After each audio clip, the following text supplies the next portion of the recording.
Chapter 1190. At the same time, waves of spiritual attacks and pressure pressed down on his spiritual world.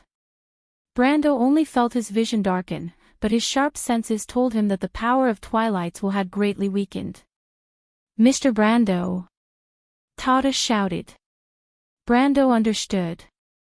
He slashed his sword forward, gritting his teeth as he parted the Twilight Dragon's attack. Then, he took the risk of being heavily injured and plunged into the spatial crack. His shoulders, upper arms, and chest immediately exploded. Brendel covered his face with his hands, but there were several deep wounds on his forearms that exposed his bones. He immediately felt a piercing pain, but he didn't dare to be distracted. He charged through the spatial crack and entered the range of Twilight's will. Twilight's will immediately revealed a panicked expression. She wasn't good at close combat. More accurately, she wasn't good at using this body to fight in close combat. Not to mention that her power had been greatly weakened by the World Crystal Wall, and she couldn't completely suppress the few saints present. Roman immediately reached out to grab Brando. A black vortex of energy flashed between her and Roman, as if it wanted to tear this mortal in half. However, Brando was faster than her. How could a master warrior be afraid of fighting a witch in close combat? He threw Odorfice, and the golden flame sword immediately spun in the direction of the Law of Tiamat. In the blink of an eye, it turned into a flickering dot of light. However, Brando didn't have time to care so much. He immediately grabbed Roman's wrist with his free hand and flipped it outwards. The black claw immediately brushed past him and swept across the space to his right. "Damn it, let go!" Romaine screamed angrily. She raised her large leather shoe and kicked Brando. This was almost an instinctive move of Roman. Brando had been hit more than once in wound. How could he let her use the same trick here? Halran Gaia flew out of his hand and brushed past Romaine. Just as the latter was about to tilt her body, Brando grabbed her ankle with his left hand as if he had expected it. Thus, Dusk's will immediately fell into Brando's hand in a strange position. She widened her eyes in shock, probably not expecting that a mortal would dare to humiliate her like this. But the most unbearable part was yet to come. After Brando grabbed her wrists and ankles, he leaned forward expressionlessly and hugged her tightly. At that very moment, Miss Merchant was stunned. Although she didn't know why she felt shocked, in theory, Dusk's will should be the most indifferent side of her. She was emotionless and would not be surprised by any unexpected events. Her every move should be the best choice. She would never make a mistake. However, it was a pity. At this moment, her mind was completely blank. It wasn't because she was shy like a young girl, but because she was so angry that it was about to overflow. "This damn insect dares to." But it was just a moment of absent-mindedness. Brando had already hugged his fiancée's body tightly, and with the help of gravity, he slammed back into the thin crystal wall. When he passed through the crystal wall, he felt a strange feeling. It was as if the world behind the crystal wall was the world he was more familiar with. But it was at this moment that the Roman reacted. She immediately understood what the other party was planning to do, but she definitely couldn't let the third magic circle form. The Roman almost immediately raised her hand to throw this damn human out. She thought with hatred in her heart, Halran Gaia and Odorfice are not in your hands. Let's see what you have to stop me this time. But it was at this moment. Dusk's will widened her eyes in shock because she saw Brando hugging her tightly in his arms, suddenly tilting his head back and then slamming forward. Bang! The Dusk Dragon immediately experienced the third pain since she was injured twice. This pain was even more terrifying because it came from the deepest nightmare of the merchant girl's memory. It was said that it was the most severe punishment, even worse than pinching one's face. He had only used it on her twice when she snuck into the underground of Jorgendy Ridge and sneaked into the carriage on the way to Rushta. Only twice. It was enough to leave a deep impression on the will of Dusk. That was an unforgettable blow. Although it might not have caused much damage, she felt as if she was seeing stars and her head was buzzing. It was as if the world had been turned upside down, and she could no longer tell which direction she was in. At that moment, she suddenly regretted. Perhaps obtaining the body of a divine being was not a wise thing to do. Compared to the great will, these lowly creatures were far too inferior. Full of weaknesses, the third slate finally rose into the sky. It was also shining brightly, and 17 runes appeared one by one on the light golden magic circle. Fate. Wisdom. Hope. Martha's words, Martha's blessing, these were the expectations of a mother for mortals, the gift of a great will to this world. The 3 magic circles were instantly formed. They were erected, and the 51 runes were erected from the magic circles, as if they had obtained a third dimension from 2 dimensions. 51 runes formed a circle around the twilight dragon. Clusters of light lit up on the 51 runes and connected with each other. The world crystal wall was becoming stronger and stronger, and gradually solidified, as if it had formed a huge crystal wall. Brando felt that the dusk dragon in his arms was getting weaker and weaker, and gradually became similar to the Roman. But when he looked into the latter's eyes, there was only deep hatred in the dark vortex. He gritted his teeth, and made up his mind to let the merchant girl return to his side. But it was at this moment he saw another pale face. The dragon queen Gwendolyn was covered in blood. She was missing a hand, and the other hand was pressing on his shoulder. She half closed a bloody eye and stared at him with her remaining eye. "This is not a place where you should be, go, don't disappoint Constance." Brando was about to say something. Suddenly, he felt a huge surge of power, and he couldn't help but let go of the dusk's will. The next moment, he felt himself pass through the world crystal wall. There was a soft crack. The solidified crystal formed in front of him, and it turned into a crystal wall that stretched across the sky, blocking him and the Roman. The merchant girl's expression seemed to have become eternal, fixed at the last moment of the crystal's formation. The dragon queen's head was lowered, and she had lost her vitality.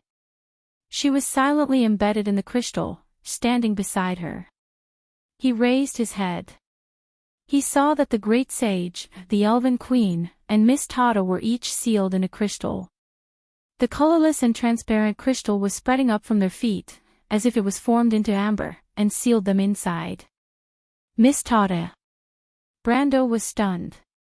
The fairy's face was pale, and she seemed to be using the last of her strength to smile at him. "Mr. Brando, it's a pity that I can't see the moment when you're crowned king.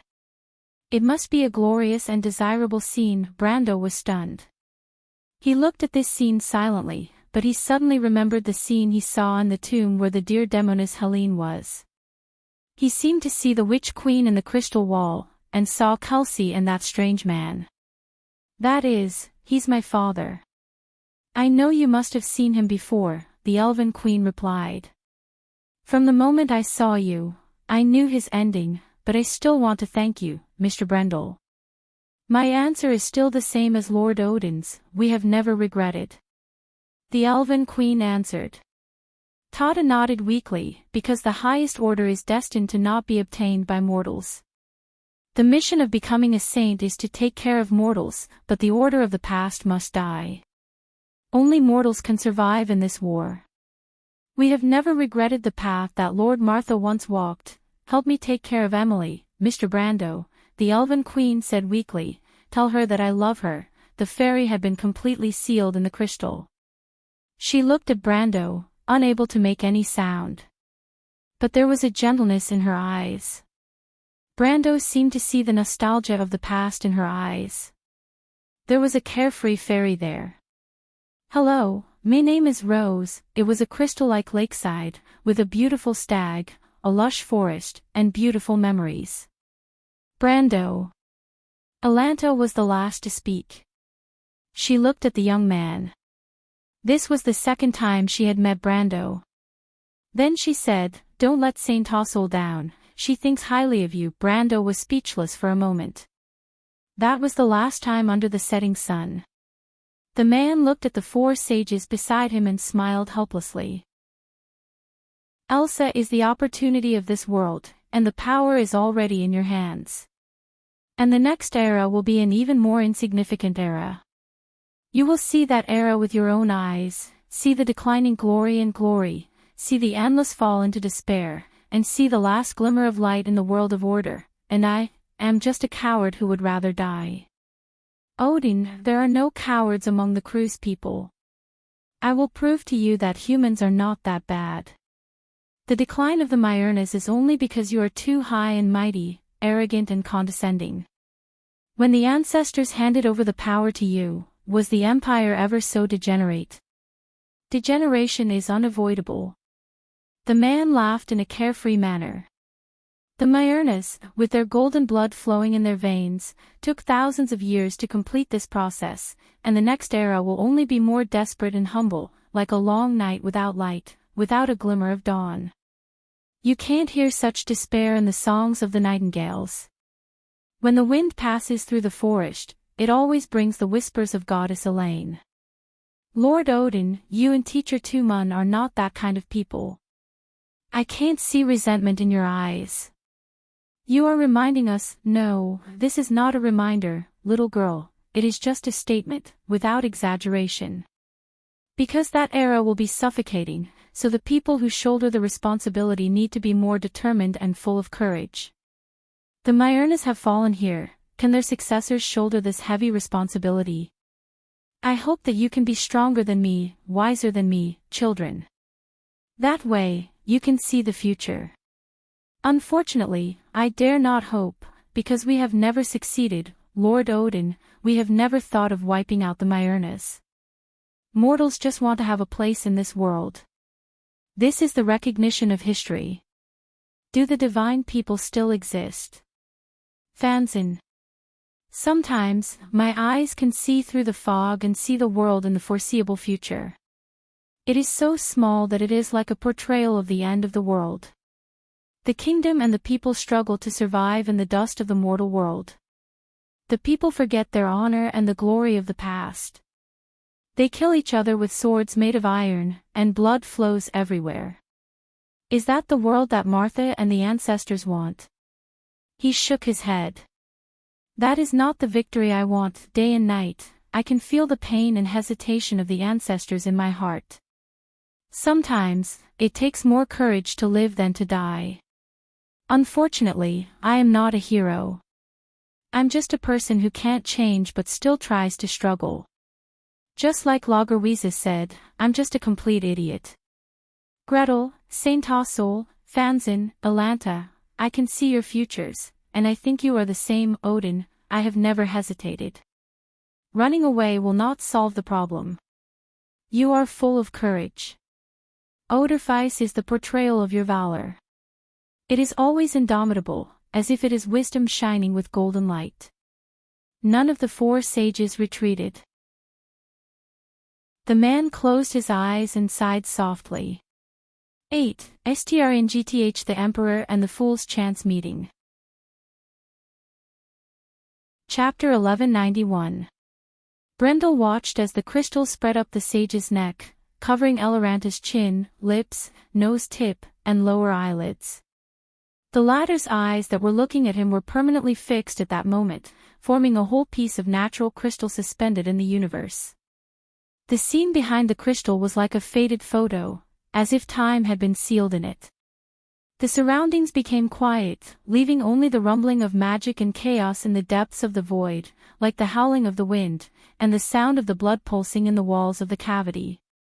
Brando remained motionless, the corner of his eyes reflected the halo above the atmosphere of the wound continent. Specks of brilliance flickered in the fluorescent atmosphere, dragging a long tail of flame as they fell to the ground. A flash of light lit up in the wilderness of the 4 realms.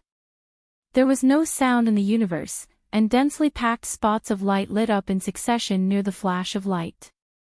Brando blinked, as if awakened by such a scene.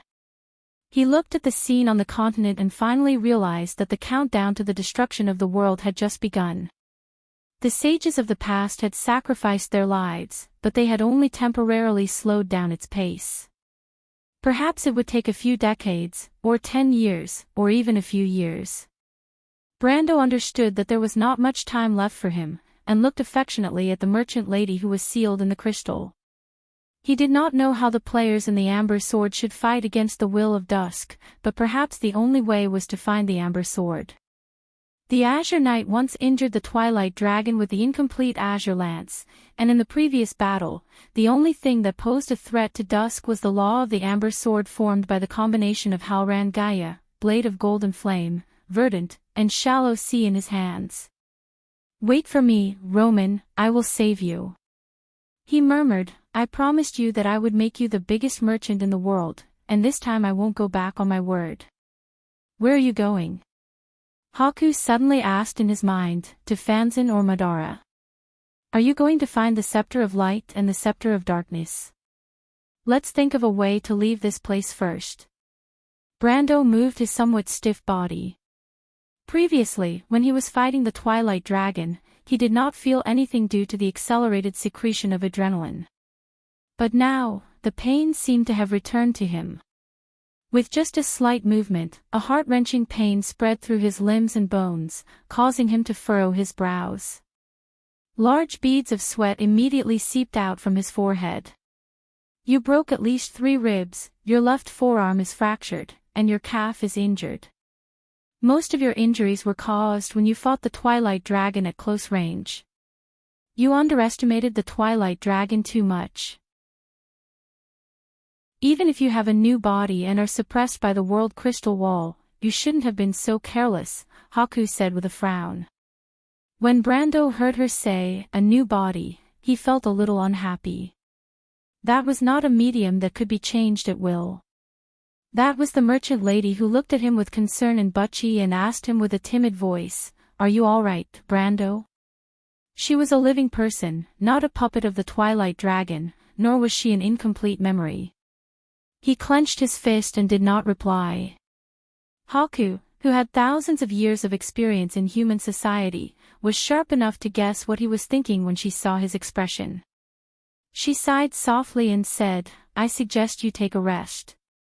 The flow of time here is slower than in Woned, and the seal left behind by the 4 saints is enough to trap the will of the Twilight Dragon for a while. You still have time." However, Brando shook his head and said, "There's never too much time. Fanzan's Orb of Light is in the hands of the Church. It's easier said than done to get the holy item from Fanzan's descendants. Not to mention the Mercury Scepter and the other holy items that have disappeared without a trace. Who knows how long it will take for us to find them." He paused for a moment before continuing, "Miss Tada and the Great Sage have sacrificed their lives for this. How can I let them down?" Haku did not refute, but reminded him, "It's not necessarily a good thing to have too much on your shoulders." Brando was stunned. This did not sound like something this woman would say. "You can think of this as me reflecting on myself. I've spent 1,000 years learning this lesson, and the bitter consequences are enough to wake me up. You've thought it through. What else can I do?" Haku sighed and said, "In the face of the inevitable fate of this world, the arrogance of mortals is too small. Perhaps I should find something more meaningful to do. You can think of it as me looking for excitement. It's like seeing if you can reverse all of this. It's as if this is the only way to give my dead soul a little vitality." Brando sensed a strong sense of world weariness from Haku's words. He did not know if this came from the woman's personality or her identity as an undead, because the biggest problem with the undead's immortality was that they had a tendency to self-destruct. Most undead that had existed for thousands of years would become crazy. They would either lose their sense of self and become a completely different person, or they would become the enemy of the world and have the desire to destroy everything. However, Haku's change obviously did not make him feel at ease. Perhaps the power of the Twilight Dragon to destroy everything had made her lose her original goal, and this was the most dangerous state for her. "Don't you want to see Medisha?" he asked. Haku fell silent. "Maybe there's a chance," she said, "but maybe she doesn't recognize me as her sister anymore." I've been deceiving myself for so many years, but with her intelligence, she must have guessed that I deliberately let her die. Brando trembled and almost fell from the void. He never dreamed that his casual words would lead to such a big secret. This woman must be crazy, he thought. The other party suddenly revealed such a big piece of information, and an unintentional bystander like him would be the last person to be silenced. Moreover, he could clearly feel that the other party's emotions were unstable. She might regret what she said at any time. At that time, she would come back to settle the score with him. With this woman's crazy and stubborn drive, that would really be a big problem. It was the first time in his life that Brando felt that secrets and rumors were so unfriendly. He wished that this woman would shut up, but he did not expect things to go against his wishes. Haku turned back and asked him, a sister who killed her own sister, and then killed more people to make up for this mistake. From the beginning to the end, it was just to make myself feel at ease. How can such a selfish person deserve true love? You mean Mr. de Villefort? Brando was surprised. He did not expect this man to occupy such an important position in Haku's heart. That's why I killed him, because I didn't want to see myself deceiving others and myself. Brando's forehead was sweating even more. You have gone into another corner, Miss Tiamas, he hurriedly said. Maybe you have done a lot of wrong things, but you can't escape death and the judgment of your own heart.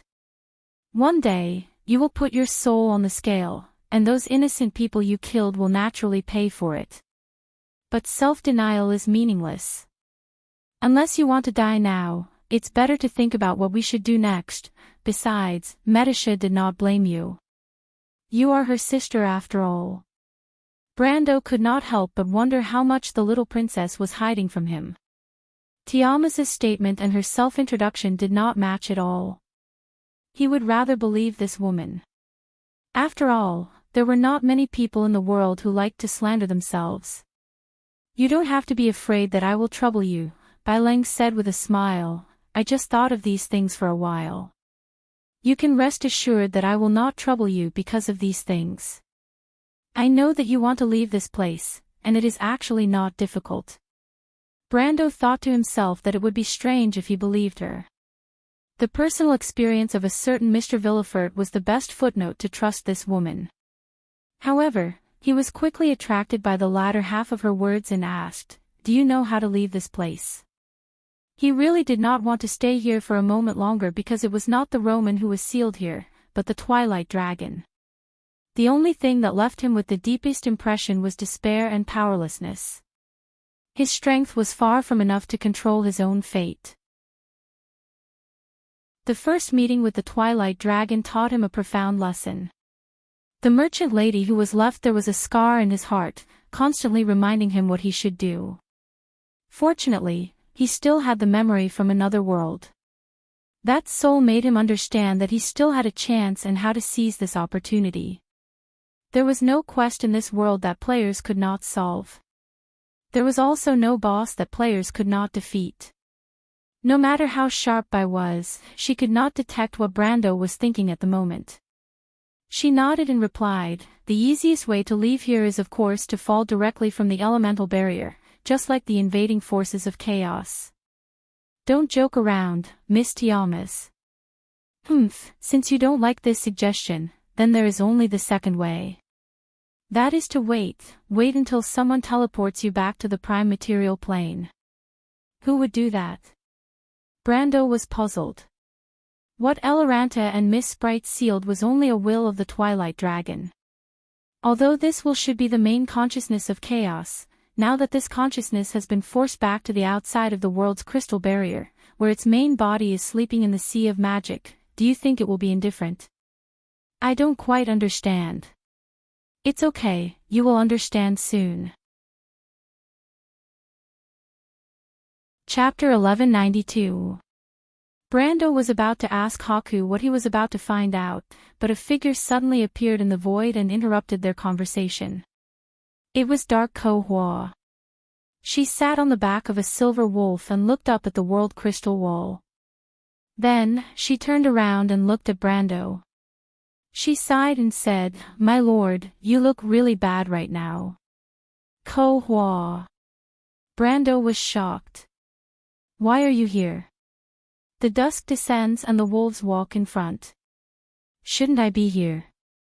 Dark Ko-hwa replied, "My lord, we are enemies now. You are no match for me in your current state. Aren't you afraid that I will take your life?" Brando frowned. At this time, the silver wolf under Dark Ko-hwa suddenly spoke, "My lord is a good person. You can't kill him. You promised me." The silver wolf's voice was clear and pleasant, like a string of silver bells falling to the ground. Brando immediately recognized that it was kind Ko-hwa's voice.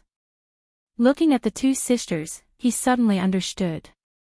He asked, "When you led the calamity of wolves to descend in Rushta, you did it on purpose?" Dark Ko-hwa nodded naturally. "So you already knew that the Roman was the will of the Dusk Dragon?" "I knew it the moment I saw her." The girl smiled. "Only my lord is cute and stupid." Brando clenched his fists.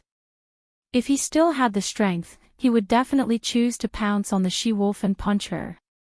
As for whether she was a woman or not, he couldn't care less. "You look very angry." Dark Ko-hwa sneered. "You don't know how happy I am to see you like this. Unfortunately, you won't have the chance to take revenge because I will kill you soon." "Sister." Dark Ko-hwa turned a deaf ear to her sister's words. She jumped down from the silver wolf's back and stood in the void, approaching Brando step by step. Brando immediately tensed up. He knew that his relationship with her was not as harmonious as it seemed. This little she-wolf had been holding a grudge against him for the battle in the deadly frost forest. Although he had once taken care of her and kind Ko-hwa, she did not appreciate it. "You have so many enemies." Haku could not help but complain in his mind. "These are Aki's daughters. You didn't kill them. Are you blinded to them? They are wolves." "Lady Tia's." Brando replied impatiently. What was this woman thinking? He did not kill Dark Ko-hwa because of his promise to the god of giants, Minus. Of course, he did not have the heart to kill kind Ko-hwa. Dark Ko-hwa approached him step by step. She sneered and raised her right hand. Her white palm and sharp index finger were like a sharp blade. But when she was about to strike, suddenly a white light flashed and another figure appeared beside Brando, reaching out to stop him. The first thing Brando saw was a dazzling silver hair. The girl's hair hung down from the back of her round head. Her silver hair was like a waterfall over her bare shoulders and back. Her waist was slender, and there was a layer of healthy pink under her skin. The girl's feet were bare, and the perfect curves from her buttocks to her snow-white thighs were displayed in front of Brendel's eyes without any adornments. She was standing in the air, completely naked, but it did not give off a blasphemous feeling. A pair of pointy ears swayed on the top of the girl's head. She leaned slightly to the side, smiled, and reached out to stop Dark Ko-hwa. She replied, "Sister Ko-hwa, you can't kill this person." Brando initially thought that it was kind Ko-hwa, but he could tell from the voice that something was wrong. Kind Ko-hwa's voice sounded ethereal and pure, like an inexperienced girl. But this girl's voice had a hint of mischief. Although it was clear and clean, it felt like she was teasing him. Dark Ko-hwa looked coldly at the girl in front of her and said coldly, "Timmy's, this has nothing to do with you. Get out of my way." "That won't do," the silver-haired girl replied with a smile.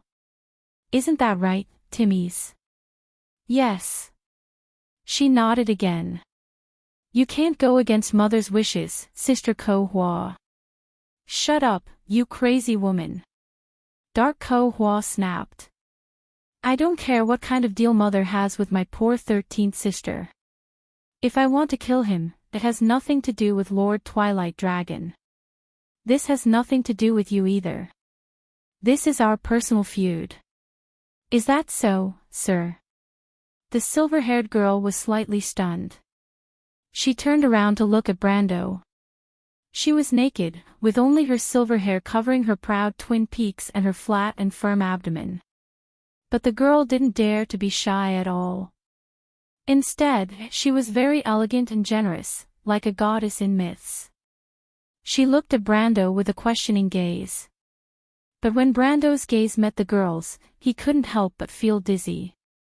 He realized that her eyes were emitting a gentle glow, and her silver eyes were like blooming lilies. They were extraordinarily beautiful. By the time he came back to his senses, the silver-haired girl's slightly cold lips had already parted from his. She placed her hand on his chest and gently pushed away the body that was leaning on him. She gave him a somewhat sly smile. Brando was completely stunned. Of course, he knew what had happened, but it was as if he had lost that memory.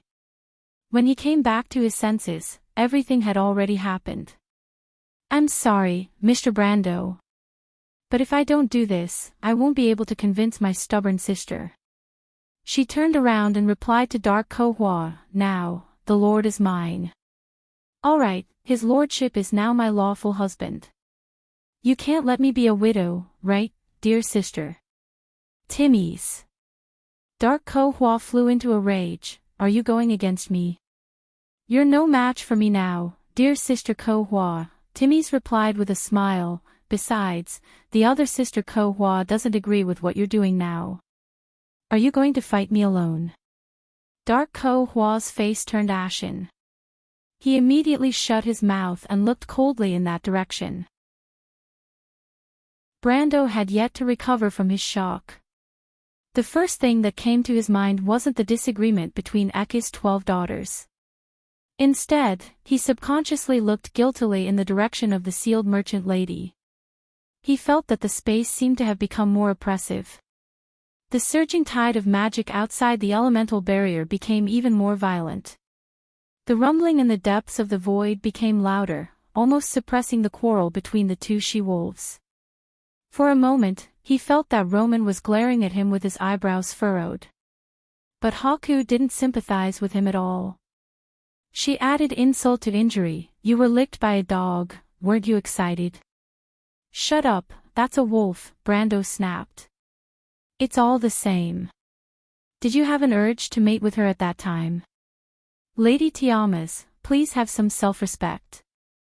If I remember correctly, that's your fiancé, right? Haku replied in a mocking tone. She chuckled and pointed at the realm barrier not far away. Brando was even more speechless. But he found it strange that this woman wasn't afraid at all. If he died, she would die with him. Or did she have the tendency to self-destruct and want to drag him down with her? He could only change the topic. Don't you think it's strange that Ekis and her daughters don't seem to get along so well? Isn't that normal? Bai Lang laughed. Ekis is ambitious.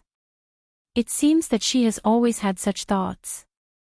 After the Sixth War, she was able to stay in Erewhon with her physical body. That explains a lot.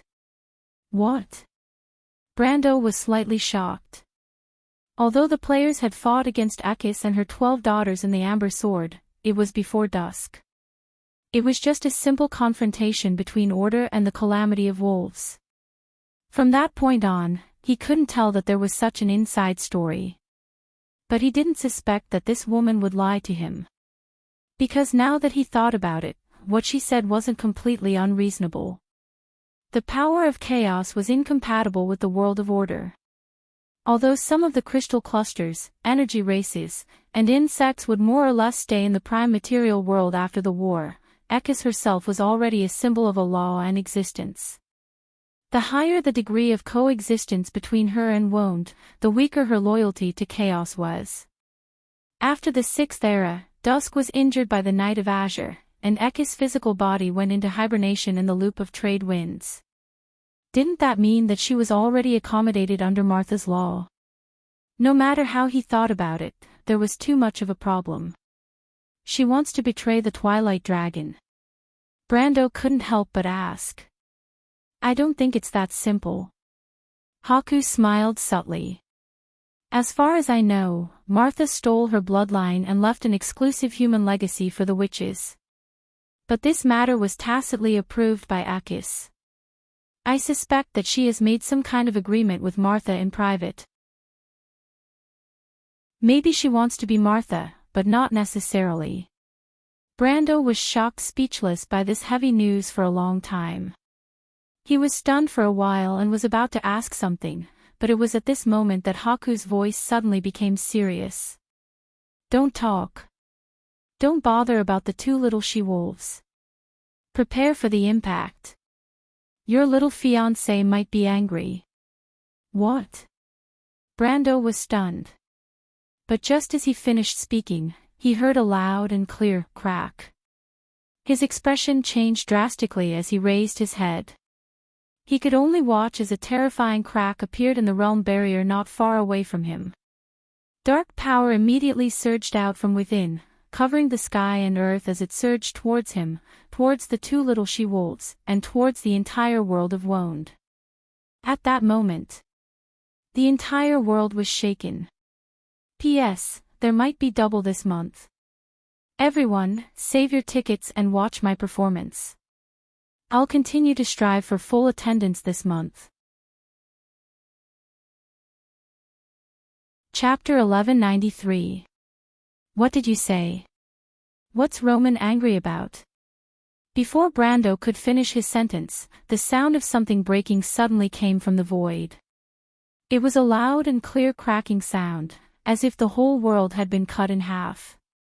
Brando was shocked to see a crack forming on the world crystal wall that spanned hundreds of kilometers. The crack spread along the solid crystal surface.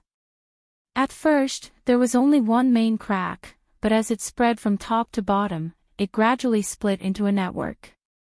There was a second cracking sound, and a dull shockwave spread out from the world crystal wall, sweeping towards Brendel. A large number of crystal shards fell from the world crystal wall, and under the influence of the shockwave, they spun rapidly and flew towards the Tiamat Law network. Although they were called fragments, they were actually the size of small hills when they flew closer. The first shockwave that spread out from the world crystal barrier swept over at a speed of over 100 kilometers per second. It was like an enraged consciousness. It was so fast that it looked like a stretched black whip from every direction. The fragments that were the size of small hills were swung around by the end of the long whip. It was easy to imagine how powerful it was. Brendel's expression changed when he saw this scene. Brando, dodge. Haku also used a sharp voice to remind him. Although she looked more and more cynical, she was not so world-weary that she would pursue self-destruction. Besides, even if she was going to die, she was not willing to die with this person who had caused her so much trouble. She was still brooding over the latter's relationship with Medisha. In fact, Brando's guess was not too far off the mark. This woman had never intended to make him look good.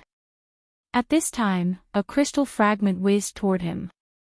It rolled up and down, and its size was as big as a mountain. Brando's heart skipped a beat. In fact, he was not in a good condition. Just as Haku said, he had suffered serious injuries during the close-range battle with the Twilight Dragon. His whole body was in pain as long as he moved slightly. More importantly, he could not exert any strength. In fact, if not for this, Dark Ko-Hua would not have been able to show off in front of him. However, Brando was not in the mood to care about the two female wolves at this time. He stared at the crystal fragments and made a prediction bit by bit. He first moved himself away from the trajectory of the crystal fragments. At this time, the mountain was getting closer and closer. In the blink of an eye, it whizzed past him. The shock wave that it brought with it swept across Brando's body and sent him flying. Like a sampan in a storm, the balance that he had been struggling to maintain was suddenly destroyed. At that moment, Brando only felt dizzy. More importantly, his eardrums were buzzing, and the roar seemed to cover all other senses. Blood oozed out from his nose, ears, and eyes, but he did not feel it. There was no place to stand in the void. He could only watch as the shock wave pushed him around in the universe. The sky and earth were upside down. Won's bright atmosphere was sometimes under his feet and sometimes above his head. It made him feel dizzy. In the depths of the void, the crystal shards that had fallen from the world crystal wall were colliding with each other and rolling around. Under the interaction, their trajectories immediately became thousands of times more complicated. Even under the calmest of circumstances, Brendel felt that he might not be able to calculate the best path between every two shards. Not to mention now. Moreover, even if he was lucky enough to guess it right, it was in fact useless. Because at this moment, his body was in pain and he could not stop himself at all. After the second crystal fragment collided with the other one, the collision of the two fragments, the size of two hills, made a terrible roar in the depths of the void. Brando watched as the place where they collided shattered into countless crystal storms that were as sharp as knives. He subconsciously raised his hand. The next moment, the crystal storm came crashing down on him. His body that was close to the sage's domain did not fear this, but these sharp fragments still scraped his body painfully. More importantly, his clothes were torn into strips, revealing streaks of blood underneath. In an instant, Brando seemed to have become a ragged beggar. However, he didn't care about this. He immediately put down his bloody arm and saw that after the two hill-like fragments were smashed into each other, they changed their flight paths. One of the hill-like fragments was flying in his direction, carrying the fragments with it. "I'm done for." Brando could not help but feel despair. He could not stop the momentum of his flight and could only watch as the behemoth came crashing down on him. Even though his current physique had surpassed most mortals in Won's era, he would still be smashed to smithereens in front of this mountain that was flying at dozens of kilometers per second. But at that very moment, the silver-haired girl who was still leaping around the countless crystal hills, exchanging blows with dim Corfa, only turned her head back for a single glance. She frowned slightly. Then, in a flash, she disappeared from Dark Ko Hua's sight and reappeared not far away from Brando. Before Brando could react, she reached out and gave him a hard push on his shoulder. Brando felt as if he was riding on clouds, deviating from his original flight path. When he came back to his senses, he found that the hill-like crystal fragments had passed by him in the distance. The direction he was flying in was getting farther and farther away from the world barrier. Instead, he was getting closer and closer to the bright atmosphere of Wonde. Brando could not help but wipe away the cold sweat on his forehead. He turned to look at Timmy's slender figure with a complicated look in his eyes. Previously, he thought that Ekis and his 12 daughters had a dispute over ownership and ideology. But now, it seemed that he had become a bargaining chip. At the very least, Timmy seemed to have come specifically to stop Dark Ko Hua from doing anything to him. Why did she do that? What is Ekis' intention? At this time, Timmy's turned back and smiled at him. "Mr. Brando, you have to be careful. Sister Ko Hua is very angry. I may not be able to help you later." "Is that so, Timmy's?" "Maybe so." Listening to the she-wolf's question and answer, Brando was speechless for a moment. Far away, Dark Ko Hua's expression turned cold. She stood on the peak of a crystal hill, clenching her teeth tightly as she looked at the scene with a sullen face. She knew that her power had weakened too much in the War of the Sixth Era. Moreover, she had split from her kind side. Although she had inherited part of Minus divine power, she did not want to use the power of order at all. "I am not the same as her after all," Dark Ko Hua muttered to herself as she shook her head. She took one last look at Timmy's, and her figure began to fade. Her illusory figure instantly shattered into pieces, turning into tiny specks of light and disappearing without a trace. On the other hand, Brando, who had just avoided a disaster, found himself facing a new crisis. This was because behind the thousands of crystal hills, the black shockwave from the world barrier was crashing towards him. Is this the fury of a little Roman? Brendel looked helplessly at the black ripples that stood in front of him like a tall wall. For a moment, he thought he really saw the merchant lady glaring at him fiercely. "Do you want to die? Prepare to resist the impact," Haku shouted in his ear. Almost instinctively, a layer of lines of law appeared around Brando.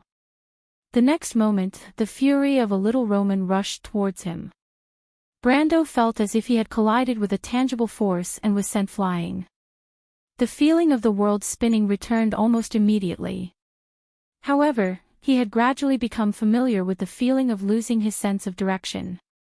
He raised his head with some difficulty, only to find that he was being pushed by the shock wave in the direction of Tiamat's web of law. In that direction, the bright atmosphere of wound was getting closer and closer.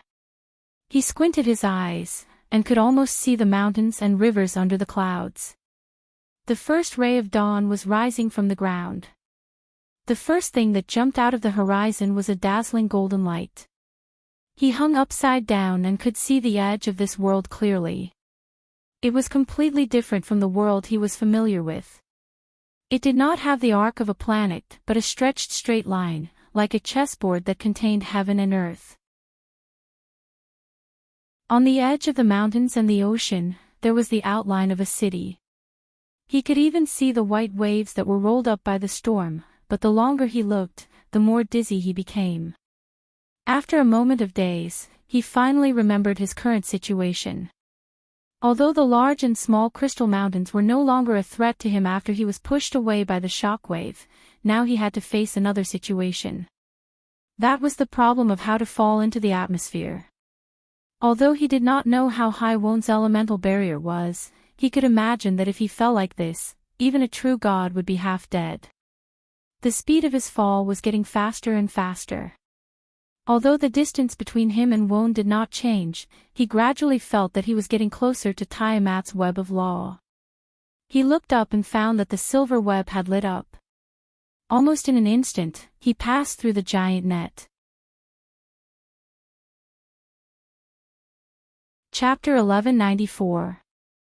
As soon as he entered the elemental barrier, Brando immediately noticed the anomaly.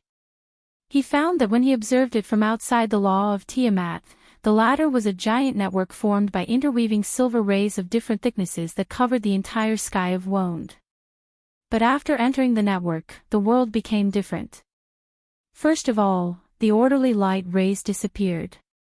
When he observed it from the inside, it was no longer a crisscrossing light beam. Brando was shocked to find that he seemed to have entered a huge world of constructs. The black metallic constructs floating in the universe were a bit like the divine constructs in Hazel's mythology. They were black, cone-shaped metal bodies, covered with a crystal lattice network, and extended to the left and right sides like solar panels.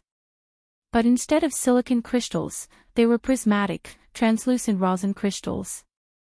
Tens of millions of these strange constructs were suspended in the atmosphere hundreds of kilometers away from Vaunt. They were arranged in an orderly manner, forming a giant array with thousands of layers from top to bottom, with no end in sight from left to right. And in between these constructs, there were a few particularly large irregular geometrical objects made of the same material, but Brando always felt that these things were like spaceships suspended in space.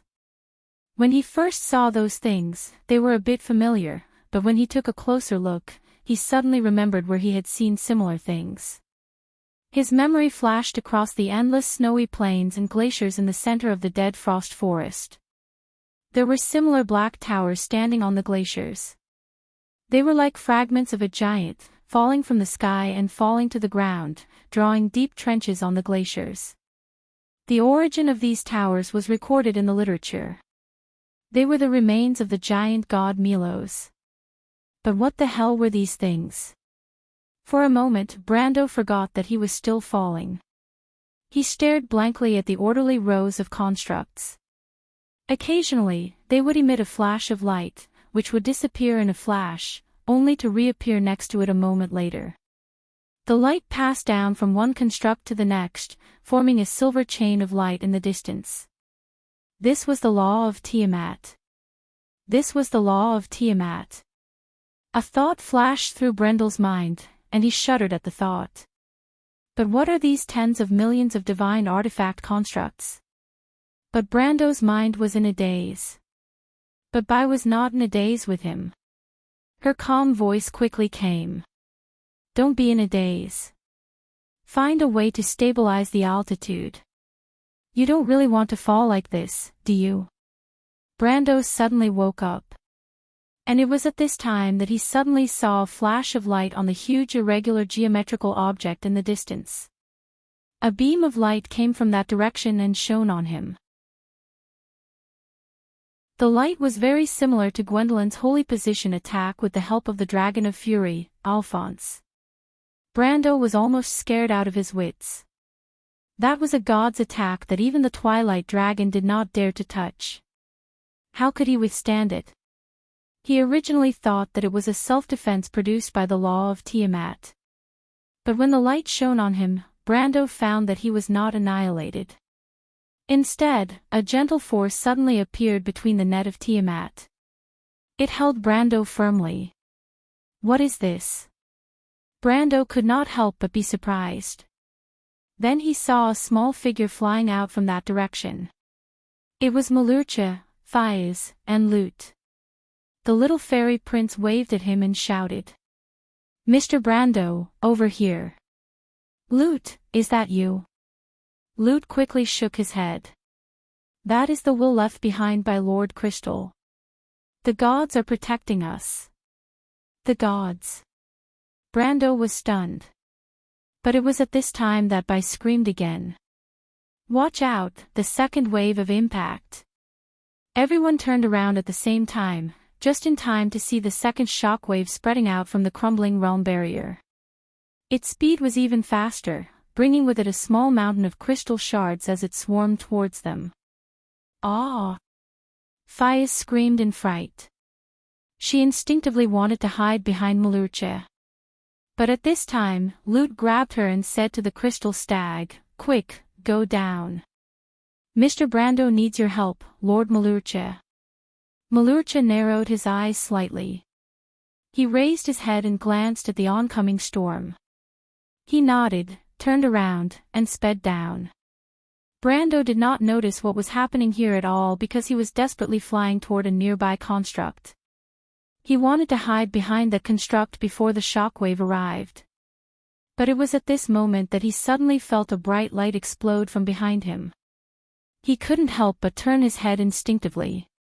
He happened to see that in the entire net of Tiamat's laws, every construct that was floating hundreds of kilometers above Won's atmosphere was brightening.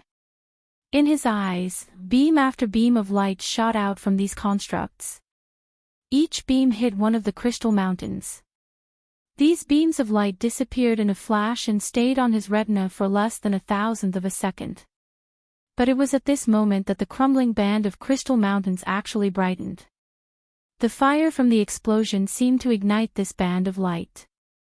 They all turned into a ball of burning flames in the same space and finally turned into smoke and disappeared. It was as if a wall of fire had been created in the void, but it only lasted for a few seconds before completely disappearing. In the end, only the raging shockwave was left. Brando let out a muffled groan. He instantly felt himself being drowned in the storm again. His falling speed increased again, but this time he finally had time to react. When the impact brought him down to the middle and lower levels of the net of Tiamat's laws, he used all his strength to fly toward one of the constructs.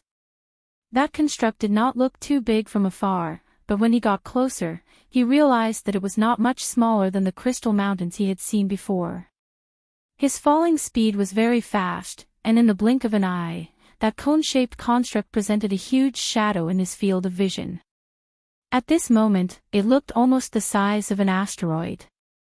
The flat shadow quickly spread out in front of Brando.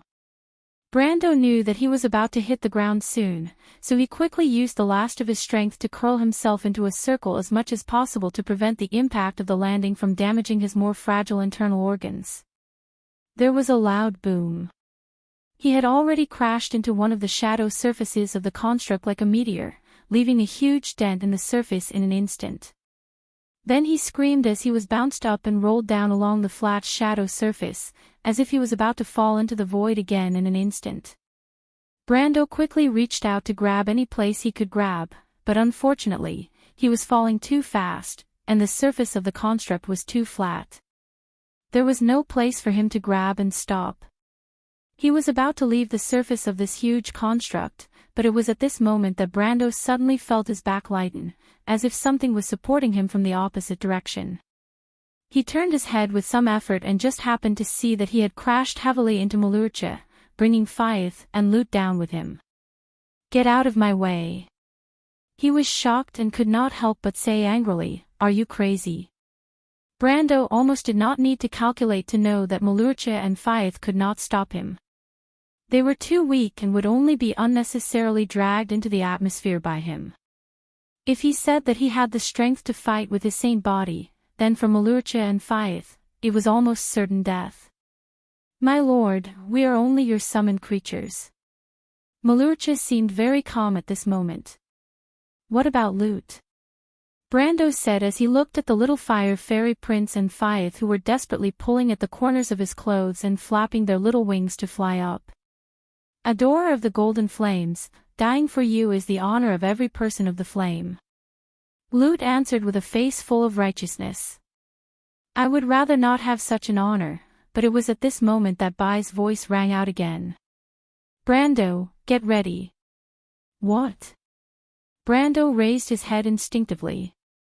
Amidst his horrified gaze, he saw the realm crystal wall crumbling entirely. It was no longer crumbling into pieces like before. Instead, it was crumbling into pieces. Black magic energy surged out from within, revealing the pitch-black void behind it. Miss Tade and the others had sacrificed their lives to seal the will of dusk, and now it was about to break free so quickly.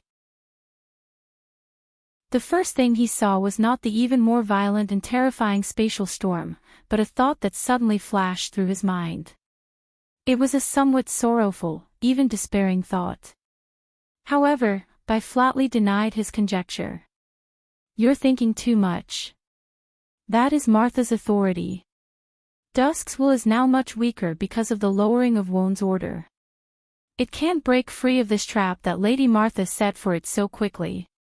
Then this is. It's obvious that it doesn't want to give us too much time. This war has already begun, and the Holy One will no longer be able to seal it as tightly as Odin did in the previous era.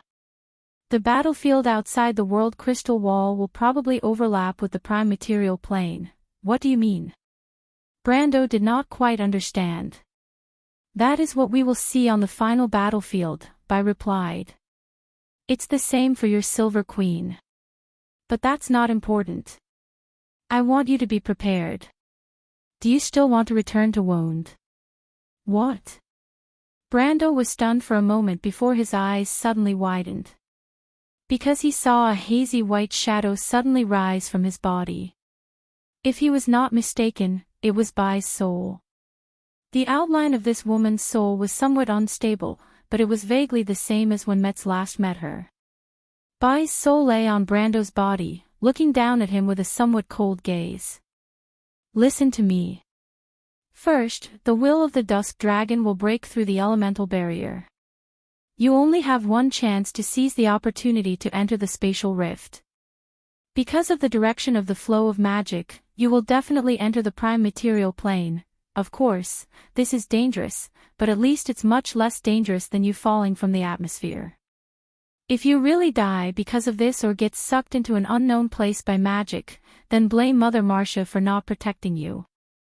Second, the Mercury Staff can indeed reshape the body. I'm not lying to you, but perhaps only that person knows the method. If you want, you can go and deal with her. I believe you will definitely go." Brando was slightly stunned. In fact, he had already seen the black spatial rift flashing in the storm. But he understood the meaning of this woman's words. He could not help but ask, "Where are you going?" Bai Ling smiled coldly. "Sorry, I lied to you again, but this is the last time. I want to thank you for bringing me to this place." Remember, I owe you a favor. It's a pity that I can't tell you where this place is." After saying that, she gently pushed Brando with her hand. Then, the two of them separated in midair. "Lady Tiamas!" Brando could not help but shout. But Bai only glanced at him, and then disappeared into the void. Chapter 1195. What was the law of Tiamat? If this question was asked to the natives of Wonde, you would get the same answer: it was the blessing of Lady Martha. And in the Amber Sword, the players did an in-depth investigation of this strange phenomenon that only belonged to the world of Wonde. The answer they got was this was the general name of the world order, the core of the elemental barrier that surrounded the entire world, and the basic law that bound the elements that formed the cornerstone of this world. There was a clearer description of this in the Pale Epic. Martha and the four elven lords made a covenant and personally sent down the law of Tiamat, using the law to bind the boundaries of the elements, so that the cornerstone of the world of Wonde could be established. But in fact, the law of Tiamat could be observed. Whether it was standing on the ground of Wonde, looking up at the sky, or casting a glance in the direction of the elemental barrier from the chaotic sea of magic. It was a magnificent silver network made of beautiful curves and straight lines. And this giant net spanned tens of thousands of miles in the sky. Whether it was cloudy or a cloudless afternoon, people could always see its existence. But few people had seen the real thing. Brando was no exception. The moment before Haku disappeared, although he did want to ask more questions, the other party obviously did not intend to give him the chance. Her pale, illusory figure flickered slightly in the void, and Brando watched her disappear into the dark metal material plane. Then the huge structure seemed to light up imperceptibly, and then returned to silence. Brando reached out in that direction, but helplessly found that he could not catch the other party at all. All he could see was the tens of millions of structures that lay across the void, shining with a metallic luster. They were arranged in a huge array, forming a giant net. I brought her here. What are these things? What does this woman want, and what does she mean by those words? Brando's mind was confused and puzzled for a while. Haku's behavior was so different from the Haku Tiamas he was familiar with, the Grim Reaper under the Black Rose who disdained to play tricks, the Angel of Death with a giant scythe. However, since the other party appeared in his spiritual world, she had lied time and time again, and her actions were obviously just to hide the true intention of this moment. Brando fell, but his eyes quietly looked at the huge array in front of him that lay across the dark space. So what did this woman want? What secrets were hidden here that the other party did not hesitate to use the eternal immortality as an excuse, and even revealed secrets like the Mercury Staff and Elemental Scepter to him? This thought rose in his mind uncontrollably. Although Brendel had the same doubts when he first saw this huge array, he still had the same doubts. However, at that time, the storm that blew in from the realm crystal wall had extinguished these random thoughts. He had been in danger several times already, so he didn't have the time to think too much. However, at this moment, this thought took root and sprouted in his heart, growing stronger and stronger. Because he thought of another question. He thought of this world. Brando remembered that in the game, the furthest places that players had traveled to should be the river of scorching heat and the depths of hell. And some players traveled between worlds with the Plane Traveler's fleet. They had been to many unknown worlds and broken planes, and even traveled for a long time in the gray segment, making enemies with the ether predators.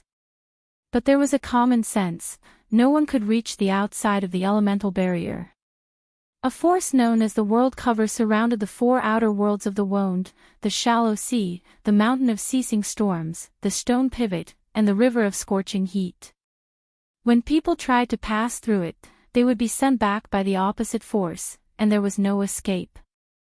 But when the Dragon Queen pulled out the cornerstones of the four elemental planes laws, the situation became a little different. The Shallow Sea and the Mountain of Ceasing Storms collapsed one after another, followed by the Stone Pivot and the River of Scorching Heat. When the 4 elemental planes that surrounded the wound disappeared, the barrier between the wound and the elemental barrier disappeared. Brando was not sure if he was the only person who was lucky enough to witness this scene in thousands of years, but at least he was sure of one thing. He must be the only player who was lucky enough to witness all of this with his own eyes. But when he saw this spectacular scene, this question flashed in his mind, then, what did all of this mean? Fias and Root were shouting in his ears. The storm that represented the Twilight Dragons was roaring.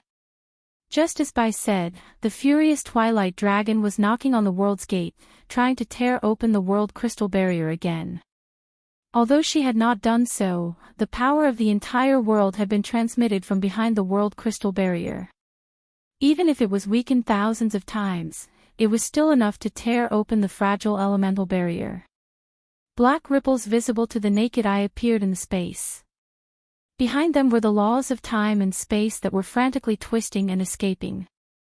But Brando turned a deaf ear and turned a blind eye. His mind was in a mess. Unlike the education that the other soul in his body received from the other world, Wound in the game was an extremely wonderful world.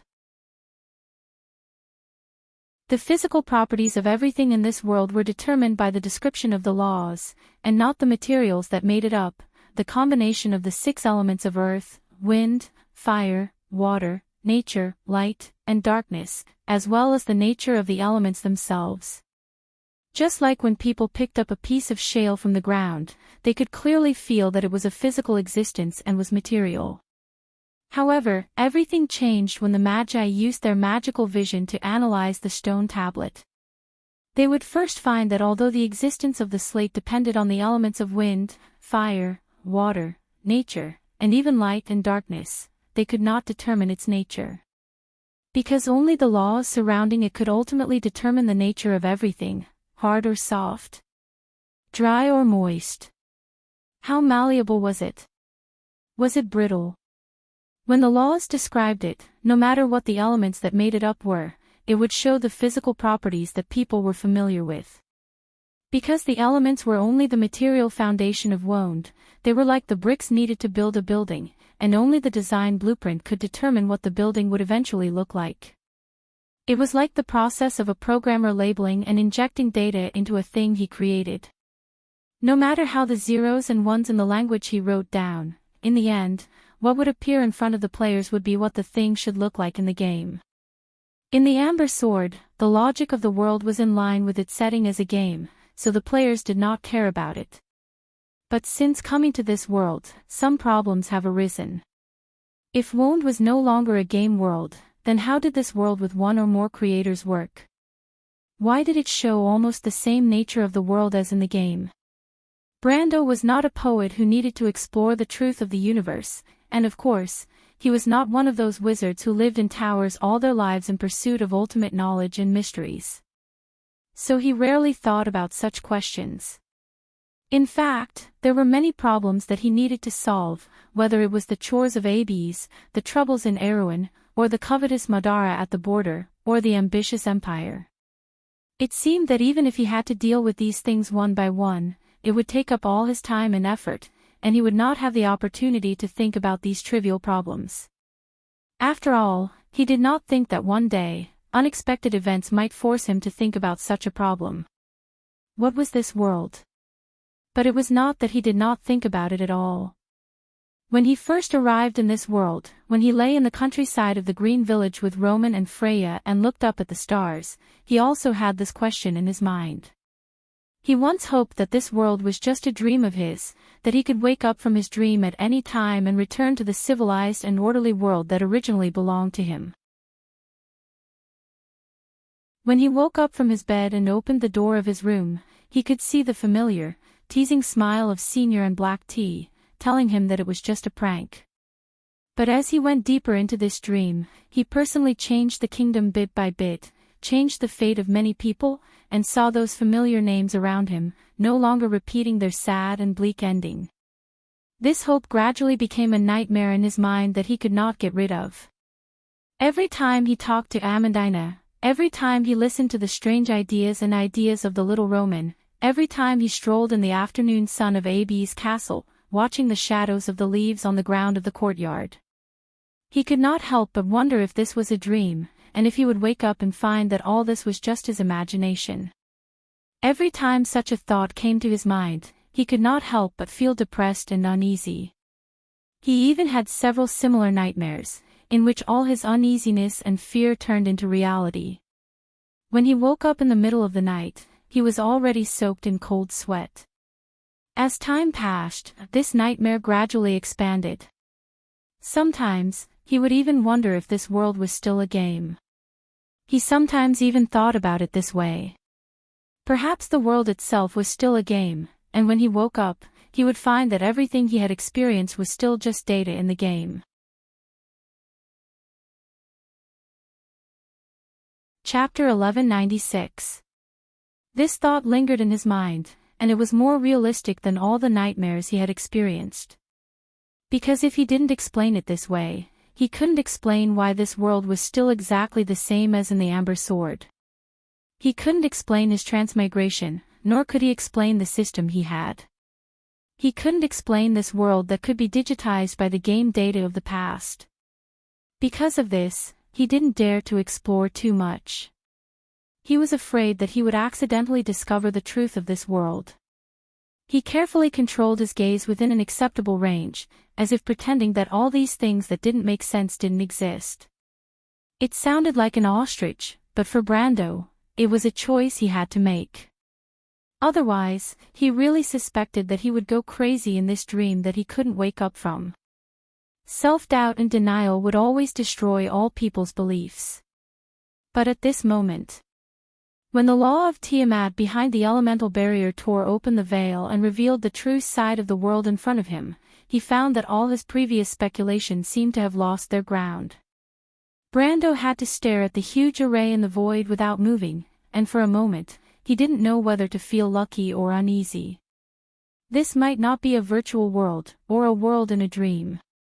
The myth described in the Pale Epic went like this: Martha and the 4 elven lords made a covenant, and personally sent down the law of Tiamat, using the law to constrain the boundaries of the elements so that the foundation of the world of Woned could be established. This was a chapter in the Book of Creation, or to be exact, the first section of the second chapter of the Book of Creation.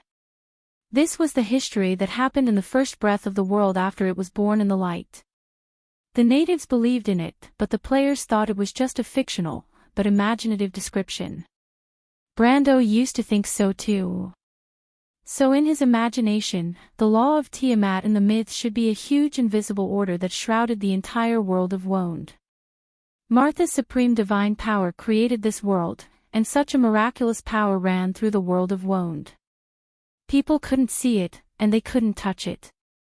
For a long time, people only felt the rise and fall of the sun and moon, the alternation of the seasons, the circulation of the atmosphere, and everything in Woned. Its only form should be the strands of silver law, which were the most basic rules and truths of the world of Woned. They intertwined and combined to form everything in this world. Just like the shale stone slab mentioned earlier, and in the game, this so-called law of Tiamat should be a piece of data. It didn't require too much power or miracles. As long as the designers set a definition for it, it would be like a game engine of the Amber Sword. Naturally, it would be able to support the rising and setting of the sun, the changing of the seasons, and the laws of all things in this world. But no matter which guess it was, at the very least, it shouldn't have appeared in front of him like this. Some cold rows of black metal constructs, far and near, tens of millions of them hung in the sky hundreds of kilometers away from Vaunt's atmosphere. It was like a 1,000-kilometer-wide ring of stars, although this ring was parallel to the Earth and had no curvature. Brando didn't know if this thing was Martha's creation, or a miracle created by the gods and Martha together. But this cold behemoth in front of him was obviously the legendary law of Tiamat, which laid the foundation of all the laws of Woned. After the gods left, it took over and controlled everything in the world of Woned. The formation of every rock and soil, the process of every raindrop solidifying from the clouds and falling to the ground, the flow of rivers, the growth of all things, even the decline and rise of civilizations, the birth and death of life, all were under its control. If this world was still a game, then it obviously didn't need such a strange existence. The game engine of the Amber Sword by the designers obviously didn't need a physical existence in the game. Then all of this was too strange. What are they? Brando couldn't help but have such a thought in his mind. When he finally sorted out such a thought from his own thoughts, he came back to his senses and heard Faith and Lute shouting at him in his ears. "Mr. Brando, what's wrong with you?" "What are those, Lute, do you know?" Brando couldn't help but ask. The storm from the world's crystal wall was passing through the entire network of Tiamat, but the metal constructs suspended in the void were motionless in the storm, as if they were not affected by anything. "I don't know, Mr. Brando." Lute shook his head. "But these must be the legacy left to us by the gods. I feel the breath of the ancestors, the dragons, and Martha from them." As he spoke, he pulled out the flame sword from his back and said loudly, "But that's not important now, Mr. Brando. We may be falling into the Wone next. At that time, I will summon the power of Odorfice and find a way to protect you with Mr. Malurche. No matter what, you must reach the prime material plane safely, falling into the Wone." Brando froze for a moment. "Wait, didn't Lady Tiamat say that we can pass through the spatial turbulence and follow the flow of magic to the prime material plane? Who is Lady Tiamat? When did she say such a thing?" Lute asked, puzzled. "That's..." Brando was stunned and asked, "You didn't see her?" "Who?" "Mr. Brando, are you hallucinating?" Brando looked at Malurche and Faith, and the latter two quickly shook their heads. Brando was stunned for a moment before he realized that he was the only one who saw Haku. What the hell is that woman doing? Brando could not help but frown. At least he knew that ghosts were not invisible in the Wond, unless the latter did not want outsiders to see them. He could not figure out why Haku would do such a thing and only let him see it. This seemed to be in line with her usual behavior along the way, being secretive. He did not know what kind of secret the cloud was brewing. "Mr. Brando," Lute shouted again. "You said passing through the spatial turbulence just now, what did you mean?" Although the Fire Fairy Prince claimed that he would sacrifice his life for the adorer of Golden Flame, no one would be willing to die if they had another choice in the face of death. Brando nodded. The Will of Dusk was attacking the elemental barrier at the moment. In fact, many cracks had already appeared on the barrier outside the Wond. Most of these cracks were ruptures in space and time, which were naturally extremely dangerous for ordinary people, but for him, who had a body that was close to that of a sage, Haku's suggestion was not unreasonable. The key was that his own elemental element was the elemental element of time and space. As long as the spatial rupture did not kill him immediately, he could find a way to pass through it easily. After all, that thing was actually a chaotic teleportation spell. The teleportation spell used by the wizards in Wond was not much better than that. In terms of the laws, it was far inferior. It was just more stable and safer.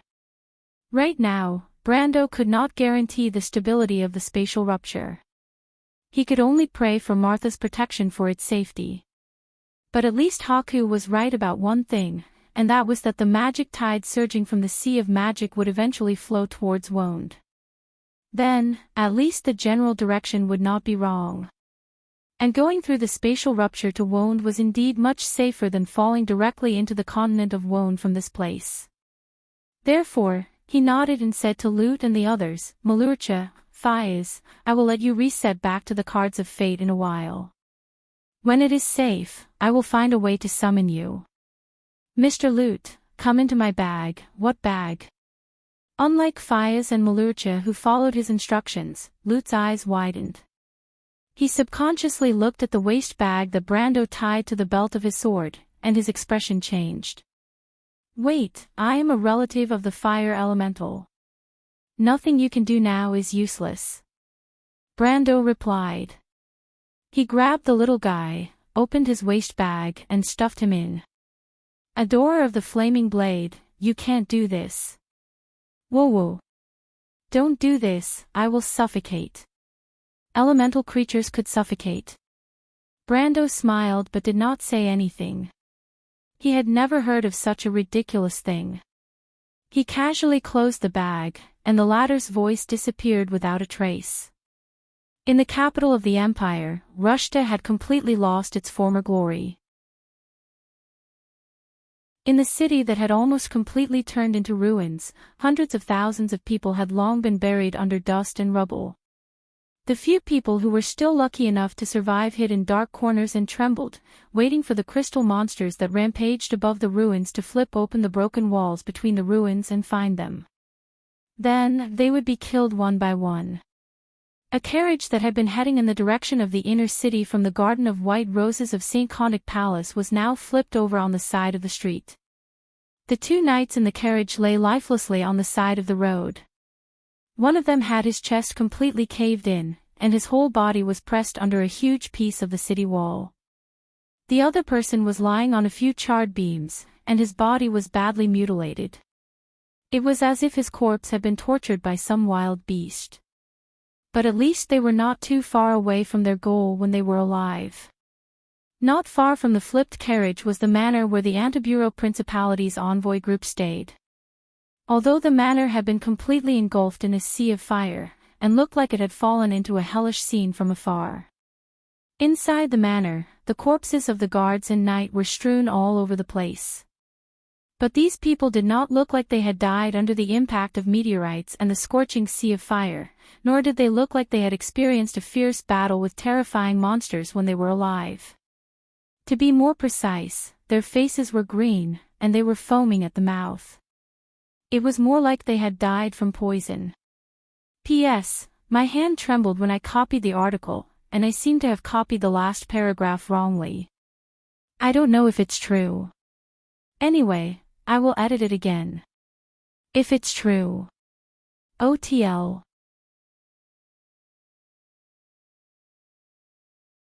Chapter 1197. Before Magadal slowly opened her eyes, the first thing she felt was a burning pain. Her body was drenched in sweat, and her clothes and hair were stuck to her skin uncomfortably.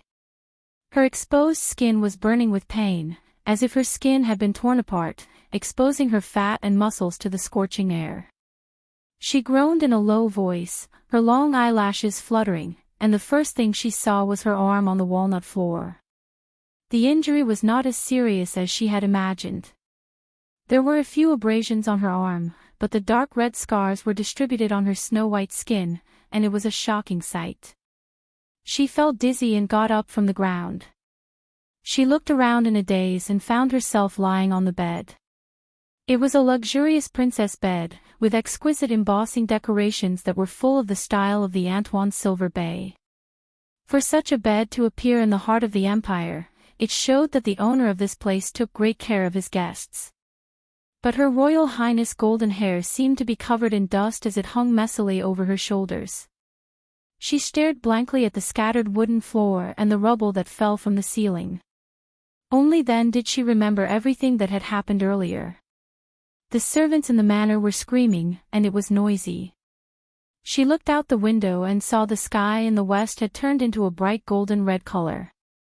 He ran to the window and raised his head.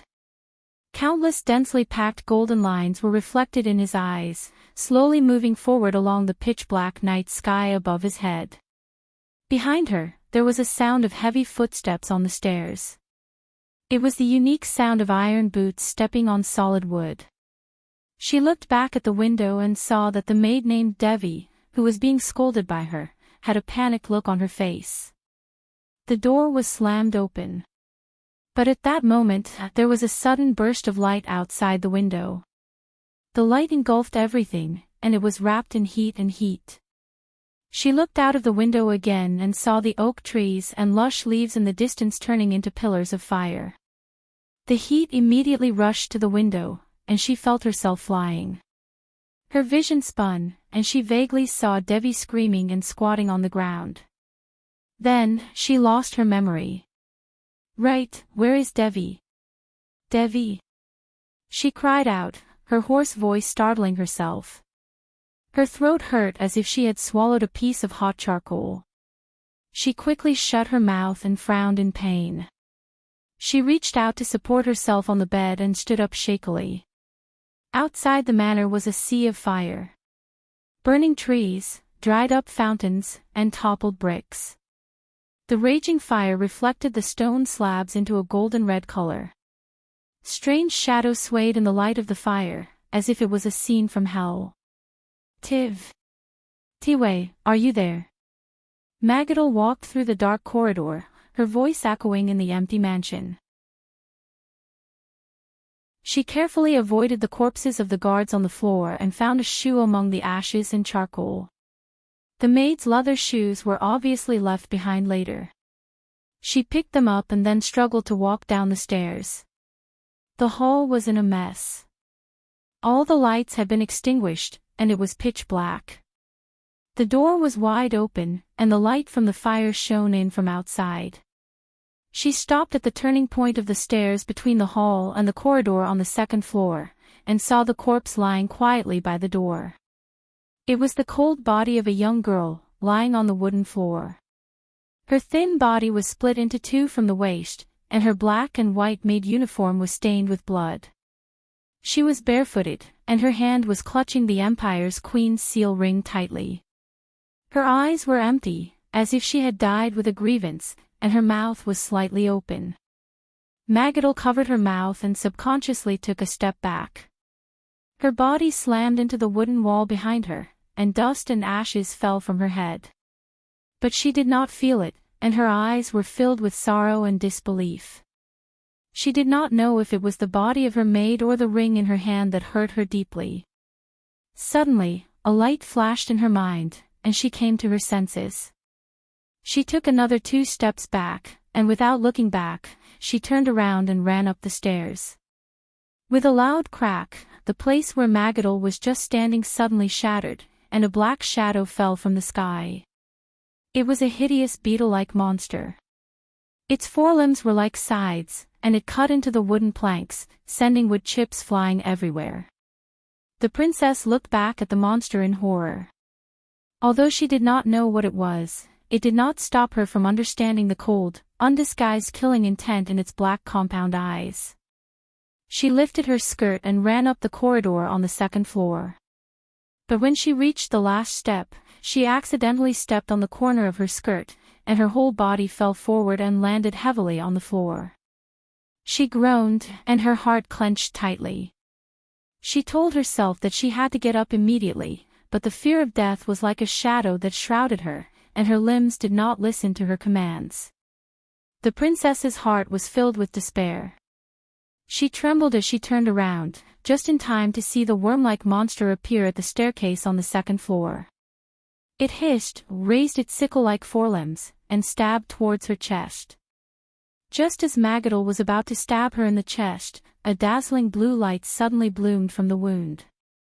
It was like a bolt of lightning, and like a sharp arrow, it struck the monster's forelimbs. The monster let out a shrill cry, raised its head, and opened its back to reveal its wings.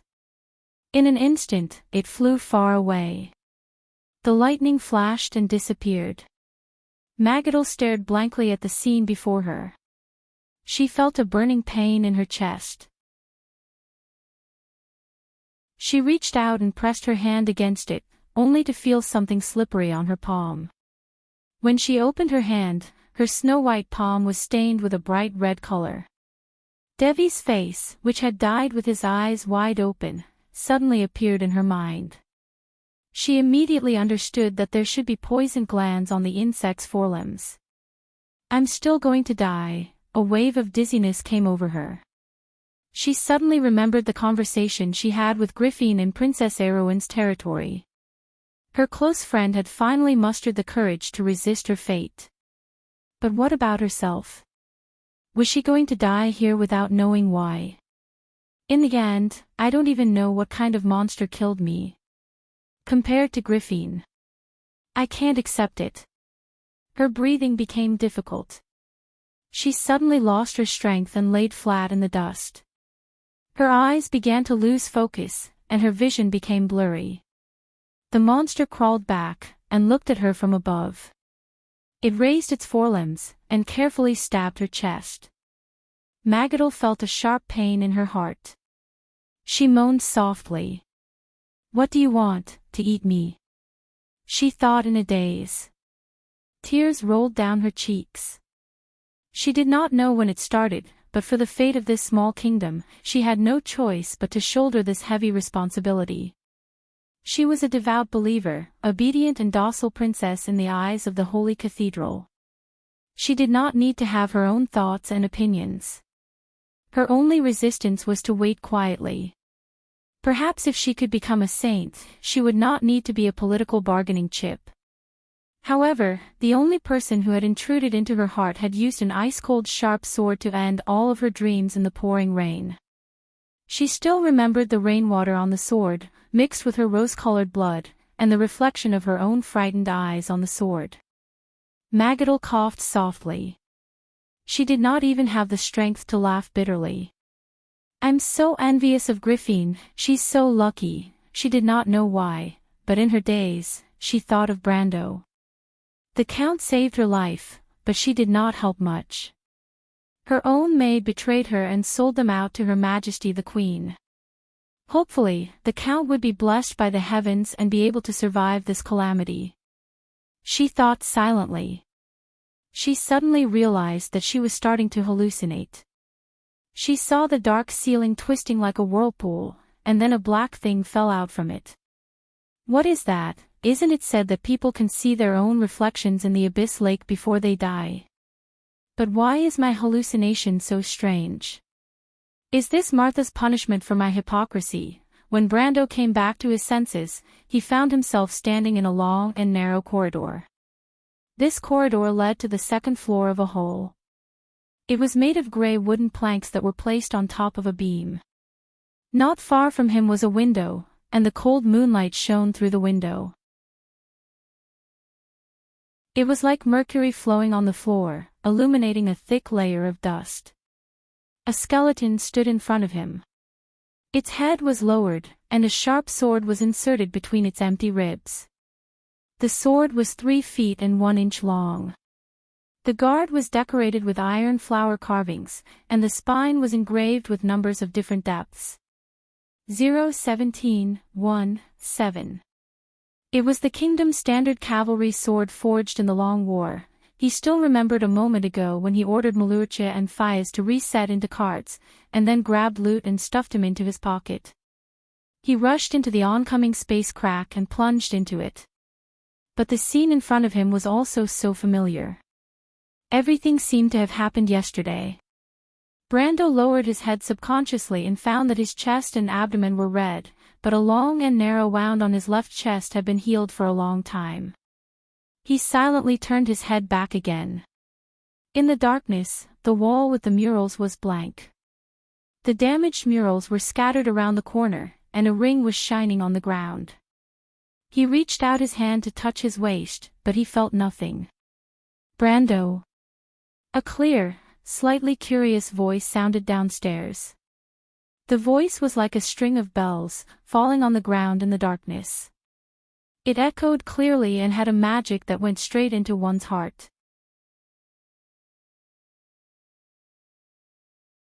Chapter 1198. Brando. A clear and curious voice came from downstairs. The voice was like a string of bells that fell on the floor in the dark. The clear echo had a magical power that went straight into one's heart. Brando felt like he was shot by an arrow. His whole body stood straight on the spot. He slowly turned around and moved his neck stiffly. His gaze swept across the dark hall and landed on a familiar face. The merchant girl looked up at him. She was wearing a thick leather skirt that was very simple in the Butchie region. There was a bulging leather bag hanging on the leather skirt. She held a hammer in both hands and pressed it on the leather bag. She wore thick gloves and a pair of somewhat playful round-toe leather shoes. Her long hair was tied up high at the back of her head, and her smooth forehead reflected the bright moonlight. The pair of dark brown eyes reflected her unwavering curiosity and concern. Clang! The hammer slipped from the merchant girl's hands and fell to the ground. Brando opened his mouth. But he could not say that name. Madara's army is outside. I'll take you away. This time, they can't stop us. I'll take you to fulfill your dream. This time, I'll make you the richest merchant in the world. Come with me, Roman. He had a lot to say. But he could not say a single word. The merchant girl folded her hands on her bag and smiled shyly at him. I know. I know that Brando cares about me. Not only the Roman, but Brando also has his own dreams. We made a promise. Do you remember the first time we sneaked out on an adventure? That despicable merchant wanted to cheat us of our money. Brando fought with his life on the line. Brando, I don't know where you're going, but I'll try my best to follow you. Even if everyone hates the Roman and my aunt, Brando will always stand on the Roman side. So no matter what Brando wants to do, the Roman will always stand on Brando's side. Brendel rushed to the railing of the corridor and gripped the handrail so tightly that his knuckles turned white, as if he was going to break the wooden railing. At that moment, he suddenly understood how important the merchant girl, who seemed to never have any worries, was to him. He was destined to be a lonely traveler, a traveler who had to face the world alone. But in this world, there was someone who always stayed by his side. She was often muddle-headed, stubborn, and sometimes she would throw tantrums. Sometimes she would have strange ideas. She was smart, wise, and talented. But none of these were the real her. Only the merchant girl who always stood behind him, chasing after him step by step, had left the deepest mark in his heart. Brando, don't pinch my face. It hurts. He opened his mouth and was in so much pain that he almost suffocated. But in the end, he still shouted, Roman, come with me. I'll take you away from here. Go on an adventure with me. Do you want to see the other side of the Black Forest? It's the most magnificent scenery in the world. Let's go together, with our caravan, and travel to every corner of the world. The merchant girl's smile grew wider. She was so happy that she almost giggled. But in the end, she patted her little bag lightly. She raised her head proudly and said to him, I'm leaving, Brando. Why? Brando felt himself sniffing. Roman thought carefully. Because the road ahead is still very long. Brando, you have to keep going. I'll wait for you in front. Then wait for me, Brando blinked. He said solemnly, you have to wait for me, you have to wait for me, because I'll definitely catch up. The merchant girl smiled and nodded. I'll wait for you, Brando. She took a deep breath. She sniffed lightly. He pressed his heel against the ground and turned his body around with it as the center. She walked forward. The moonlight shone through the door and onto the ground, imprinting her long shadow. She took 3 steps, then stopped. She turned back to look at Brando, then walked out with satisfaction. Brando silently looked at the merchant girl's back as she disappeared from his sight. He suddenly raised his head and pressed his hand against the bridge of his nose and eyes. Outside the door might be the mountains of Bucci. But that night's bright starry sky, the bright river that stretched across the pine star field, I wonder if it still exists in this dream. He heard the sound of the mountain wind in his ears. It was passing through the wilderness, passing through the sleeping Bucci. The will of dusk finally broke through the law of Tiamat. A thought of this great will was stirring up storms and tides in the sea of magic, descending upon the world called Woned. The storm that was formed outside of the elemental domain resonated with the physical world. The tides of 1,000 years could be seen forming outside of the elemental barrier. The people on the ground saw the purplish black waves sweeping across the sky. Wherever it passed, magic vibrated, the borders of the dark forest stirred, and monster nests appeared out of thin air in the wilderness. But in Nun Princess Magadel's vision, she only saw the black shadow that fell from the sky and hit the monster that was tearing her chest apart. The latter was wrapped in a twisting force as it passed through the spatial rift. The moment it came into contact with the monster's entire body was flattened like a piece of paper, and it exploded. Countless pieces of broken limbs and flesh burst out in all directions, creating a rain of blood and flesh. She was finally awakened by the bloody storm. Regaining her senses from the illusion, she realized that what she saw was not a reflection of fate in the abyss lake, but a real upheaval that was happening around her. But just as she realized this, the black shadow had already landed heavily on the ground beside her. The walnut planks instantly exploded, and the broken pieces of wood fluttered like butterflies. Magadel felt that the floor had been penetrated by the black shadow. In fact, the entire floor had already begun to collapse, and she felt herself falling along with it. Then she heard an angry roar. "Damn it! Lady White Mist!" Magadel used the last of her strength to shout in surprise. White Mist's mind was still in a mess. The chaotic laws of the spatial rift had affected her somewhat, but she could still tell that the owner of the voice was someone she knew. But she did not have the time to think about it. Because the whole world was shaking at this moment. The aura of the dusks will descended upon the world, and along with the raging will, countless of stone slabs on the streets turned into dust in an instant.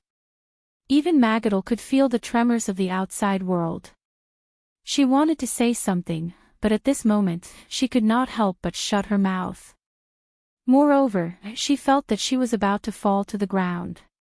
But at this moment, White Mist spoke.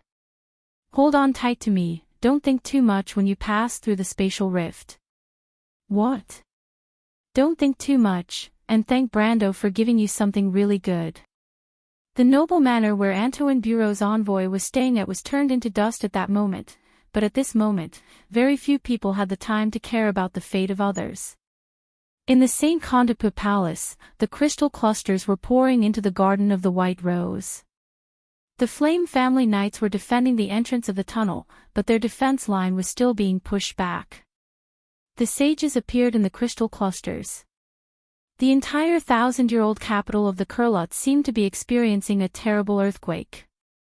Large pieces of the ceiling were falling off from the top of everyone's heads, the ground began to collapse, mud and sand were falling, and some of the tunnel entrances were inevitably exposed.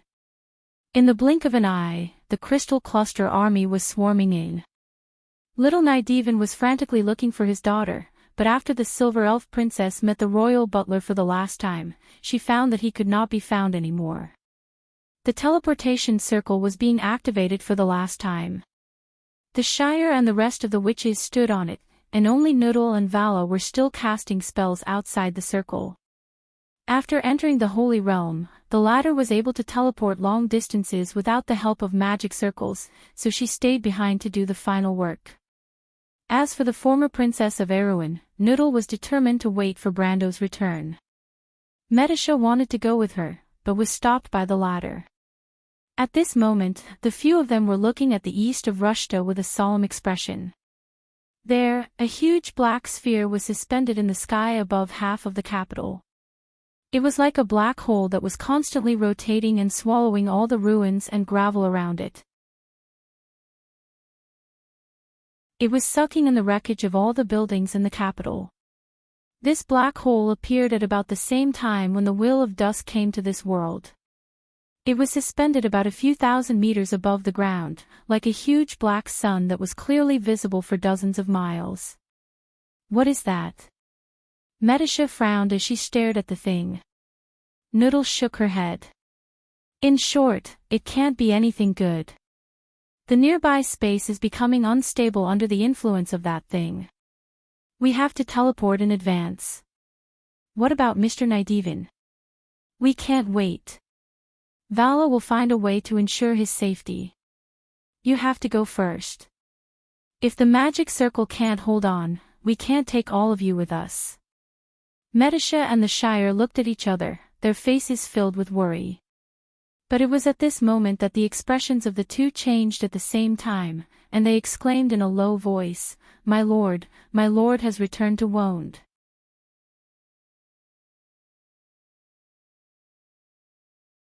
Chapter 1199. The caravan was a little quiet. Perhaps it was because they were close to the Kiwuzong's river, but there were always some unsettling legends in the nearby forest, not to mention that something like that had just happened. Na Axian looked around and took off the leather water skin from the saddle of the workhorse.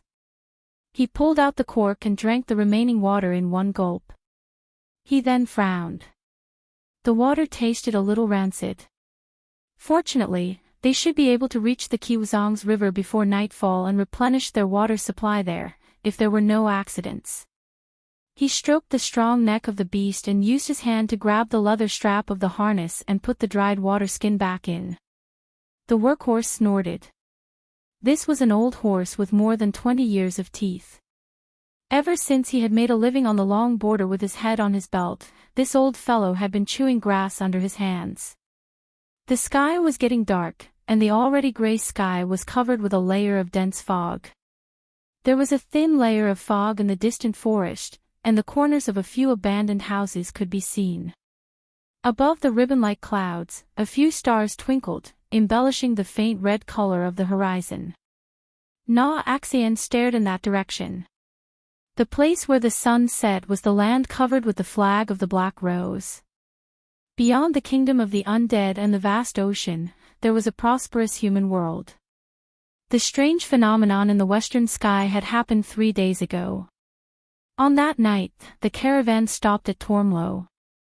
Everyone was drunk, and it was only the next morning that they learned about the strange phenomenon that happened that night from the locals. However, he witnessed the scene of golden raindrops falling from the sky and falling below the western horizon. That scene reminded him of the disaster that happened 70 years ago. After the stars fell from the sky, it was not long before the monsters appeared. They formed groups and began to attack the villages and towns. From then on, the Rose Kingdom's border began to be abandoned, and gradually became an uninhabited wilderness. Fortunately, if that was not the case, there would be no value in the lives of people like them. Ever since the spirits began to retreat to the west, the desperados in this uninhabited land became more and more prosperous. Regardless of whether it was Rosaline or the Black Moon Lords, they all needed this fragile lifeline. If the skeletons did not have an eternal rest, they would need all kinds of materials. Many people were smuggling corpses and skeletons. On the surface, the Rosaline Lord strictly forbade such activities, but everyone knew that Rosaline's border guards were the biggest smugglers. It was a pity that this business was about to be cut off. Na Axian looked at the withered villages in the forest and did not find it strange at all. There were too many such villages at the border of Rosaline. Previously, under the invasion of the spirits of the dead, humans could still survive in the forest, but the appearance of those things changed everything. Now, if the people here had not moved back to Rosaline's Wall of Sighs, if they had not crossed the strait to become refugees in Jiofeng, then they would have turned into a pile of bones. The activities of the monsters had become more frequent, and the spirits had retreated to the east of the Sea of the Dead Moon. Now that this fragile trade route had become longer and more dangerous, the number of people who walked on this route had become fewer and fewer. Na Axian. A middle-aged man rode a horse and caught up from behind. He let his horse pace and slowed down beside Na Axian. When the shadow covered Na Axian, he raised his head and looked at the man. The man sitting on the horse's back had a serious face under his flat forehead. On both sides of his straight nose, there were 2 sharp eyes that made one's heart palpitate. The vicissitudes of life in his eyes seemed to hide many stories. He looked weather-beaten, but his exposed skin was well maintained. He did not look like a desperado who rolled on the tip of a knife. He looked like a person who had lived a pampered life. People like him were usually nobles or knights from the north of Rosaline. Axion looked at his warhorse. It was a real warhorse, not a mixed breed like a draft horse. The horse was as tall as a person from its back. It was slender and strong, and its fur was glossy. When the horse stood still, the perfect lines of its muscles were like a living work of art to Axion. Axion did not know how much this horse would fetch in Rosaline, but she knew that it was not a matter of money, because this was a typical ghost chariot. In the 9 Phoenix, only the most righteous knights would be able to use such a mount. Therefore, he did not dare to have any thoughts about this horse. The real desperados might have evil thoughts about the nobles of the 9 Phoenix, but he was just a street sweeper, not a butcher on the dark road. The middle-aged man was wearing a thin gown. His half-length black hair hung over his shoulders and was tied into a thin ponytail behind his head. He wore a black leather eyeshade that covered half of his face. A scar that looked like an earthworm peeked out from under the eyeshade, like a tattoo engraved on the right side of his face. His hand, which was wearing a mink leather glove, was always holding the reins. His other hand was never far from the hilt of the long sword hanging on the saddle. It was a bronze sword in the shape of a piccio swallowing its mouth. It was very different from the other sword styles in Wound. Under the control of the knight, the horse snorted and puffed out a thin mist from behind the reins. The middle-aged man looked down at him and said, "Do you still have water?" Axion looked at him respectfully and replied, "The water is a little rancid. Is Miss Phoenix Flame thirsty?" "But the Chiu Sangze River is just ahead." "Mr. Liu. It's the person you picked up. He's awake." Axion asked with a little surprise. 3 days ago, after the strange incident, he picked up the young man from the streets near Tormlo. When they found him, the young man was lying under a low stone wall. He was wearing a strange overcoat and was unconscious with his face down. Axion knew that the place used to be the main road for the farmers of Tormlo to herd their sheep. However, ever since the monsters started wreaking havoc, the herdsmen had migrated to the west of Tormlo, leaving behind an uninhabited area. They did not know how long it had been since they last met a traveler who was not one of them. However, he concluded that the young man was most likely not a scavenger. First of all, the young man did not look like the people in this area. His hair was not black, but a beautiful dark chestnut color. His nose bridge was very high, his lips were thin, and his skin was very white. He was a rather handsome young man. Axion had seen the dark nobles among the undead a few times before. He subconsciously felt that the young man was very similar to those people, but he did not have a cold aura. Although the young man's clothes were badly worn, he could see that the workmanship was very fine. The shirt inside was actually made of silk. This surprised Axion. He had never heard of a scavenger being so extravagant. "Not yet," the middle-aged man shook his head and replied, "but at least he is reacting to the outside world. Miss Wanghua is taking care of him. Find a way to get some water." "Then there's really no way, Mr. Liu," Axion replied. "We can only replenish the water supply when we reach the Qiuzong's river. The remaining water has been contaminated. It's fine for us servants to drink it, but that young man is obviously from a privileged family. His body is weak now. If he drinks the remaining water, I don't know what will happen to him." The middle-aged man called Mr. Liu looked at the man who was called scavenger or vulture by the citizens of Rosaline. The latter's body was a little hunched. It was unknown whether he was forced to live a busy life or he was just a coward. However, Mr. Liu did not look down on the young man. He had been to many places and seen many things. He was not like those nobles who took the outside world for granted. He knew that although stealing and selling corpses to the undead was not something to be proud of, sometimes it was more important to live than to respect the dead. Some of these people were really depraved. They did things like robbers in the wild. He had heard of the butchers in the underworld. However, there were also some who were forced to survive. The young man in front of him was obviously one of them. When Na-Axayan saved the young man, he did not expect him to be a follower of the blind goddess. People who still had faith in the underworld were more worthy of respect than those who were completely depraved. Therefore, when Miss Huang asked to take care of the young man, he did not stop her. Moreover, he was also curious about the young man's identity. Unlike Na-Axayan, who had shallow knowledge, he knew very well about the human kingdom on the other side of the Sea of Dying Moon.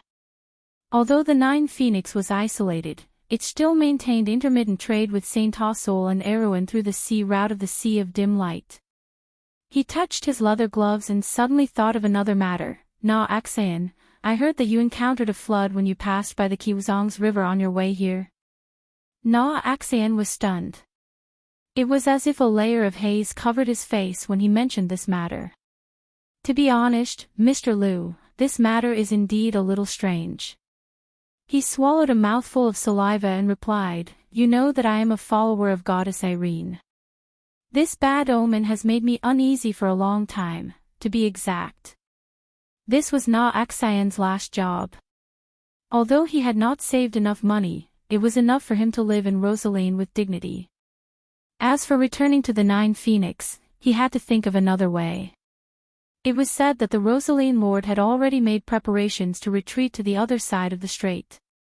The monsters would not cross the sea to attack the swift plains. As for where the undead creatures would retreat to, that wasn't his concern. The news from the front lines was that the 12 Black Moon overlords were in a standoff with the strange creatures in the Field of Bones. It was almost a war.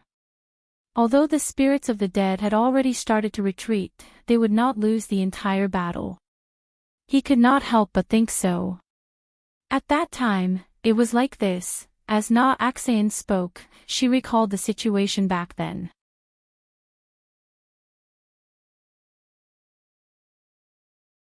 Chapter 1200.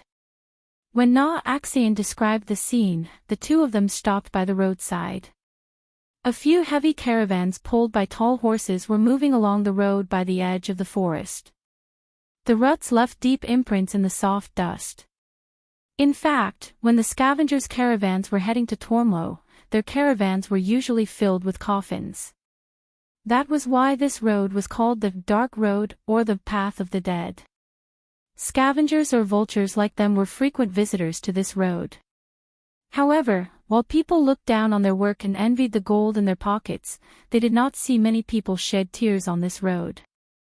It was said that these tears fell on the dust on the road. That was why the road was always so dark, as if it was always raining. At that moment, the caravans were on their way back. The caravans were carrying Tormlo's specialty, black crystals. Rosaline's lord had imposed heavy taxes on these items, but they were still able to make money with the high profits. These might be the last caravans of black crystals from Rosaline. They will definitely give us a satisfactory price. Na-Axayan stared at his caravans and thought to himself. He had taken such a huge risk as the last scavenger to leave Rosaline and embark on this dark road. Everything he did was to make money. Excessive risks meant excessive profits. He was not a qualified businessman, but he was definitely a daring speculator with a keen sense of foresight. However, this journey did not go well. This was the trouble they had encountered when they were at Kiwazong's river. It was as if this journey had been precarious since the beginning. When the caravans passed by Kiwazong's river, they lost a horse. They also lost a caravan of goods due to the unseasonal flood upstream. At that time, he saw with his own eyes the scene of the coffins swirling and sinking into the whirlpool. He swore in his heart that he had never seen such a torrential flood. The Chio Sangze River had never been a hot-tempered river, even in the season between spring and summer when the flood was overflowing. Not to mention in late autumn. After that, they were attacked by a strange monster. Although they were lucky enough to escape with their lives, they lost 2 of their guards. The compensation for the deceased was a huge sum of money. Although Axayan was a scavenger, no scavenger would dare to renege on this sum of money. Someone had done so before. Not long after, the old vulture's corpse was thrown outside the walls of Rosaline. After listening to his description, the middle-aged man did not reply. Sitting on horseback, he looked towards the north. The mist under the night sky was deepening, and the entire eastern sky was faintly tinged with a layer of faint bluish purple. Silver Moon Timmies was poking her head out of the valley in that direction. Silver stars floated above the clouds, like sparkling diamonds scattered in the mud and dust at the bottom of a river. Speaking of which, it can be considered as the blessing of the goddess. Ever since the young man I saved met Mr. Liu, the rest of the journey has been peaceful. You must be the messengers sent by the goddess to guide me. After Na Axian recalled, she couldn't help but compliment him. Desperados were always superstitious about luck. Life and death seemed very normal to them, but they were often subconsciously willing to find some spiritual support. The blind girl Irene, who had revealed the fate of mortals by the abyssal lake, was naturally the best example of the fickleness of fate. As such, the faith of this goddess had always had a bright future in Rosaline. Xan was naturally no exception. As he spoke, his gaze swept across the mist-shrouded mound in the distance. He didn't see the shadows of the monsters he had imagined, which finally allowed him to heave a sigh of relief. As expected, the convoy arrived at the Qiuzhang's river at 10 o'clock in the evening. This river was the natural border between Rosaline and the border. This meandering belt of light that flowed between Rosaline and the grey wilderness started from the Qiuzhang's highlands and ran through the land on the other side of the strait. Since the era of the ancestors, the Rosaline people had relied on this river to thrive. However, it had been 20 to 30 years since hunters crossed the Qiuzhang's river and walked on the small path in the grey wilderness forest. Ever since the monsters began to flood, this river had been given a new meaning. Ever since people discovered that the monsters almost never crossed the Qiuzhang's river to attack Rosaline behind it. Even so, ever since the second starfall, the attacks of the monsters had become more and more aggressive. The humans had no choice but to start thinking of a way out in advance. The Lord of Rosaline had already built a new city on the other side of the strait. If necessary, the Wall of Sighs would have to be abandoned. The broad surface of the river seemed especially calm under the dim light. The surface of the river reflected the sparkling starlight, as if the flood a month ago did not exist. Gazing through the river, one could see the wilderness on the other side of the river. The few manors and fields on the other side of the forest had long withered. The residents here had retreated to the Qiuzhang's area and formed militia night to patrol the other side of the river. At this time, the knights should have already retreated. There were many shoals downstream of the Qiuzhang's river that could be crossed, but Na Axian looked at the sky and knew that they would not be able to make it that night. Moreover, the danger at the shoals had reminded them, so no one was willing to cross the river in this visibility no matter what. The campsite was quickly set up. A caravan traveling on such a dangerous route would naturally not be harmless merchants. The carriages had long been reinforced and there were a few leather shields nailed to the walls of the caravan. As long as the curtains were pulled up, they could form a barrier at any time and rely on the carriages to fight. Almost everyone in the convoy was armed and had their own skills.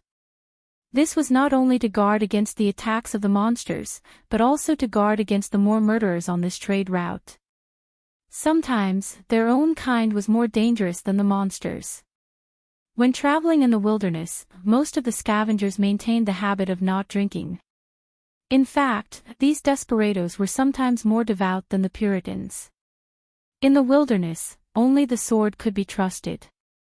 This had always been the motto of these people. After the carriages formed a circle, the bonfire dragged the long shadows of the sentries around. Na Axian was not on duty that night, but he still did not sleep for a long time. Several times, he uneasily got up and looked at the Qiuzhang's river outside. The dark river surface seemed to be empty, but the premonition in his heart did not dissipate. He had been traveling on this route for decades, but he had never encountered such a situation. The last time he got up to patrol, it was already late at night. He checked every note outside the carriages before returning to his tent. However, from the corner of his eyes, he caught a glimpse of the middle-aged man he called Mr. Liu holding his sword and quietly guarding outside a carriage. He glanced over there. He was used to this kind of situation. An oil lamp hung alone in the carriage. In the carriage, Huang Huo was looking at the person lying in the carriage seriously. Although at her age, it was difficult to say what she thought of the opposite sex, but she could at least see that this young man was very pleasing to the eye. He was a different person from them. She was born in 9 Phoenix and had only seen ordinary people. Although there might be merchants from Saint Tossol and Erewhon in places like Jade Harbor, her elders had never allowed her to go to those places. In fact, other than the 9 Phoenix Forbidden Land, this was the first time she had left her hometown to go to a place so far away. However, she had begun to understand the outside world when she was very young. The sisters of the 9 Phoenix clan would always talk about the wonders of the outside world after returning from their adventures. This had once made her yearn for it, but she did not expect that after coming out personally, she would find that the journey was not as beautiful as she had imagined. It was even boring. Compared to that, it seemed that it was better to cultivate in the Forbidden Land. The cultivation of the Jade Phoenix clan focused on cultivating the body and the mind. Her desert wind swordsmanship was not even a beginner. The memories of cultivation seemed to be rooted in the bottom of her heart. Her sisters always said that she was too boring, but she did not think there was anything wrong with it. Between her and Sister Huang Yu, one day, one of them would have to inherit the destiny of the Jade Phoenix Master. Ever since Sister Huang Yu went to the west and disappeared, she had no choice but to bear this responsibility alone. She had worked hard for this goal since she was young. However, no matter what, she was only 10 years old this year and was still a little girl. Perhaps her personality was a little calm, but she was curious and kind in her heart. When the leader of the convoy picked up this young man, it was she who asked Mr. Liu to take care of him. She did not know if it was because she felt that the young man was pitiful, or because she was curious about his background. However, the people in the convoy did not know how to take care of people at all. They did not let the young man drink or eat for 2 days after picking him up. She suspected that the leader of the convoy picked up the young man simply because he obeyed Irene's teachings. Because the teachings of the blind goddess only required her followers to help every person they met in distress. As for what to do after helping, there was no description. She frowned and looked at the young man, guessing his background in her mind. She knew the places outside the 9 Phoenix, but the descriptions of Erewhon and Saint Tossol were mostly legends. Huang Hua's gaze fell on the young man's necklace. It was a very strange necklace. It looked like an ordinary crystal ball, but she found that as long as she pointed the crystal ball at the fire or the moonlight, she could see some mysterious scenes from it. It was like a piece of soil floating in the void. This thing must be very valuable. Fortunately, the people outside did not realize this. She thought that this necklace reminded her of some legends in her clan. Legends about the stagnation realm and the secret of the 9 Phoenix. As she thought, she gently pulled the young man's coat and covered the necklace. At this time, she heard a conversation outside the carriage.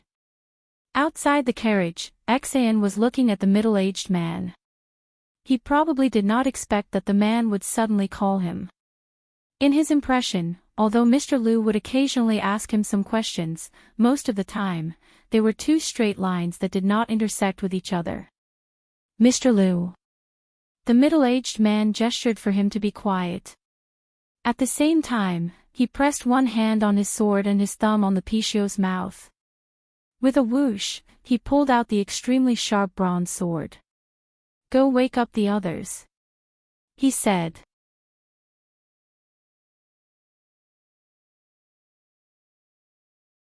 Chapter 1201.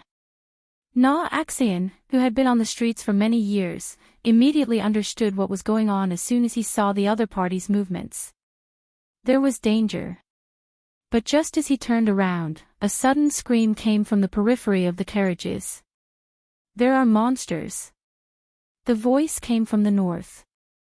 Na Axian's face darkened, as if the uneasiness in his heart had finally become a reality.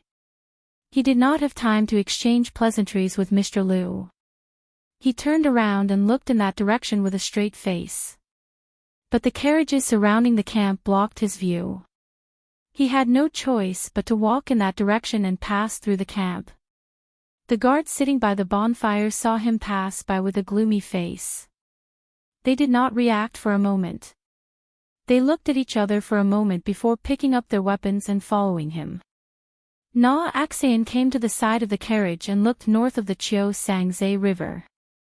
He could not help but gasp. Under the faint light of the starry night, he saw a dense group of monsters surging out from the darkness in the north. The creatures were like thin crystals. They stood on the ground with sharp claws. They had a long tail, a small head, and a long beak. They looked like ghosts in the dark. More than 100 of these monsters were emerging from the high hills, and their target was obviously the carriage camp. The sentinel on the carriage was shocked speechless when he saw this scene. His mind was filled with shock.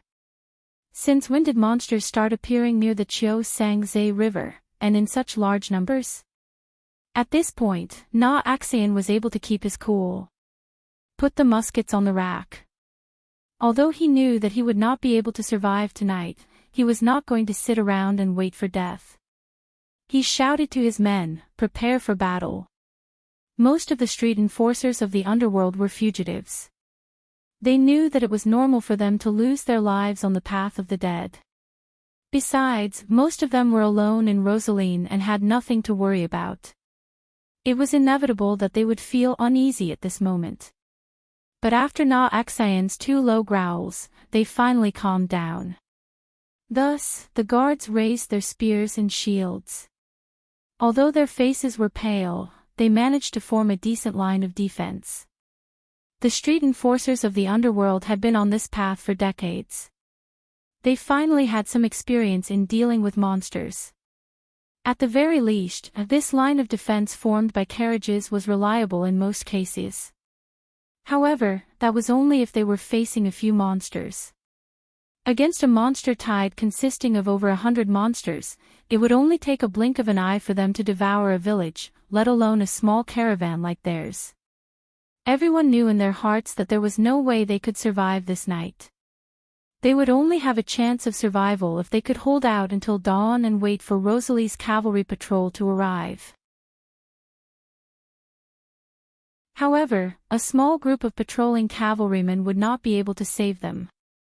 They would have to wait for the main force to arrive from the other side of the river. Not to mention how long it would take to reach Rosaline, they would not be able to survive the night. The members of the convoy each had their own thoughts. Na Axian didn't bother with these people. He knew that these people might not be reliable at this juncture. If they didn't know that they couldn't escape the monster's pursuit, some of them might have already fled before the battle. Suddenly, he heard a blood-curdling scream. Slightly stunned, he subconsciously turned around and saw Mr. Liu using a green cloth to wipe the ancient bronze sword in his hand. There was a lifeless corpse lying at his feet. It was one of his subordinates. Black blood was flowing out from the corpse and meandering on the sandy ground. He saw the corpse and then saw the 2 tall warhorses not far away. He understood and couldn't help but scold them for being idiots. They didn't think that they could afford to offend someone who could ride such horses in the wild. He nodded at the other party, indicating that he didn't have to worry. He didn't want to offend a noble of the 9 Phoenix for an idiot. Moreover, he was still hoping that Mr. Liu could help. If they could survive the night, only this noble from the 9 Phoenix would be able to change their fate. Even if they were to escape, they would definitely be able to escape with their warhorses. He still hoped that if it really came to that, Mr. Liu would save him on account of his promise to bring them along. Mr. Liu, on the other hand, looked indifferent and nodded at him. Na Axian turned around. His subordinates and guards were very indifferent to the death of their comrade. The underworld was a lawless place. Here, there were only fights between the strong and the weak. There was no right or wrong. Moreover, they didn't even care about their own lives now. How could they care about the lives of others? There were some who looked greedily at Mr. Lu's 2 warhorses, but when their gazes fell on the latter's ancient bronze sword, they resentfully retracted their gazes. Crossing a few miles of open space was just the blink of an eye for the strange monsters, not to mention that they were looking down from above. When the guards saw the thin and abrupt figures moving in the darkness, they couldn't help but fire a few shots. Flames suddenly appeared in the darkness. The light of the magic crystal fragments and the burning gunpowder shot far away, as if a giant dragon was spitting fire. These firearms came from Hazel and Osgang. They were sealed in crates and transported from a distant world by 9 Phoenix's fleet. Just like in the 10 Cities area, these powerful weapons that ordinary people could use were also highly sought after by mercenaries and merchants on the swift plain on the other side of the Rosaline Strait. Since more than 10 years ago, they had gradually flowed into the hands of black market merchants and desperados. The scavengers used firearms to fight against the strange monsters in the underworld, and they had achieved good results. But it was not limited to the current situation. In the area illuminated by the flames, some strange monsters rolled and fell to the ground, but they quickly got up. The history of the Hazel people's use of firearms was almost earlier than all the kingdoms on the mainland. In this country's firearms army, the frontline officers usually prohibited their soldiers from firing before the order was given. The Ibu Royal Guard Flintlock Regiment, who had defeated the Cruz People's Earth Dragon Knight in the Harlem area, once had their drill book that they were only allowed to shoot when the enemy was 50 steps away. But here, no one reprimanded the person who fired first. Na Axayan also understood that his subordinate did not have any manners to speak of. In a one-on-one fight, he might be able to fight valiantly, but in this situation, he was already very lucky to have the courage to fight. Fortunately, even though the scavengers did not have any tactical knowledge, they still had their individual strength. After all, there were only a few cowards who pulled the trigger in advance. Most of the experienced guards still quietly placed the monster in the position closest to their imagination. Then, a series of flames shot out from the side of the carriage. The strange monsters also lacked tactics. In most areas, their hunting method was to swarm forward. In terms of intelligence, they were not as smart as the wolves and wild dogs in the forest. But the difference was that their strength allowed them to complete this simple and effective attack. In the storm of steel bullets, the row of strange monsters in front fell. Some were hit in the chest, some were hit in the head. The crystal in the place where they were hit exploded, forming bowl-sized holes. But only a few of the strange monsters who were hit in the vital parts died completely. Most of the strange monsters could still stand up after being hit. Only when they saw this scene with their own eyes could they realize that most of them had the strength of a gold-ranked monster. The scavengers used the Type 2 Dragonlance in the form of a 3-eyed musket. After they fired the first round, they turned the handle and fired again. After 3 consecutive waves of flames, the flood of strange monsters only thinned by a thin layer. Everyone was sweating profusely as they looked at the rows of monsters rushing towards them. They were speechless. After 3 rounds of shooting, they roughly estimated that there were more than 90 monsters left. Normally, in a melee battle, even if there were only 1 or 2 monsters left, it would still be enough to cause the humans to suffer casualties. They really did not know how to fight the next battle. Finally, some people began to run away. Some people threw down their weapons with pale faces and ran toward the back. Na Axayan did not look at these people because these people would not end up any better than them. Unlike the others, he could still maintain his calm. His eyes scanned the strange monsters silently. For desperados, most of them were calm, because those who weren't calm had long been eliminated by the harsh living environment. Although some of them threw down their weapons and ran, there were still a lot of people left. They unsheathed their swords and were ready to fight. Although they were facing a situation where they would definitely die, the scavengers felt more confident holding their weapons. They did not need to think to know what would happen if they turned their backs on the enemy. At this time, the fastest strange monster in front had already crashed into the carriage. In the eyes of the humans, it was just a flash of silver light. Then, the entire carriage shattered into pieces. The black crystals on the carriage danced in the air and scattered all over the ground. However, the humans at the back had expected this. They had already left enough space for the strange monster. At this time, they swarmed forward and were prepared to use the human wave tactic to hold back the strange monster. This tactic was the result of the scavengers' valuable experience after many years of fighting. The strange monsters were brainless and liked to charge forward. They would always fall into the trap set up by the humans in advance. However, this time, the scavengers had miscalculated. It was not that the strange monsters had suddenly become smarter, but they had never expected to encounter such a big situation. The spirits of the dead of Madara had been fighting against the strange monsters in the south of the Sea of the Dead Moon. For many years, they had been losing ground. Rosaline's scavengers had mocked these skeletons more than once, thinking that they had probably lost their brains after turning into skeletons. As a result, they had become rusty and could not even defeat the brainless strange monsters. At this moment, Rosaline's scavengers understood the predicament that the spirits of the dead were in.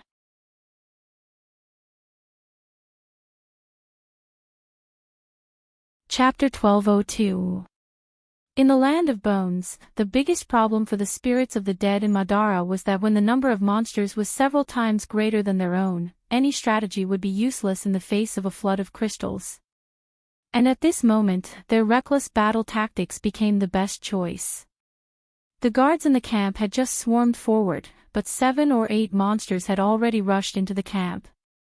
These desperados from Rosaline were at most at the peak of the silver level. After all, if they were better, they would not have to suffer like this. Even on the other side of the strait, there were many lords waiting for them to be their retainers. A silver light flashed in the darkness. The claws of the monsters were very long, almost disproportionate to their bodies on the ground. The 4 claws were like 4 crystal blades. They slashed from bottom to top, and the dust on the ground formed 3 long sand blades, which swept through the crowd. The guards standing there did not even have time to scream before they were torn apart. Their internal organs and minced flesh turned into a rain of blood. The flame of the oil lamp in the carriage swayed violently. Huang Hua covered the young man with a coat, then turned around and asked outside, "Mr. Liu, what's the noise outside?" "It's the monsters, 2nd Mississippi." Mr. Liu's voice came from outside the carriage. "There are too many of them. Those people may not last long."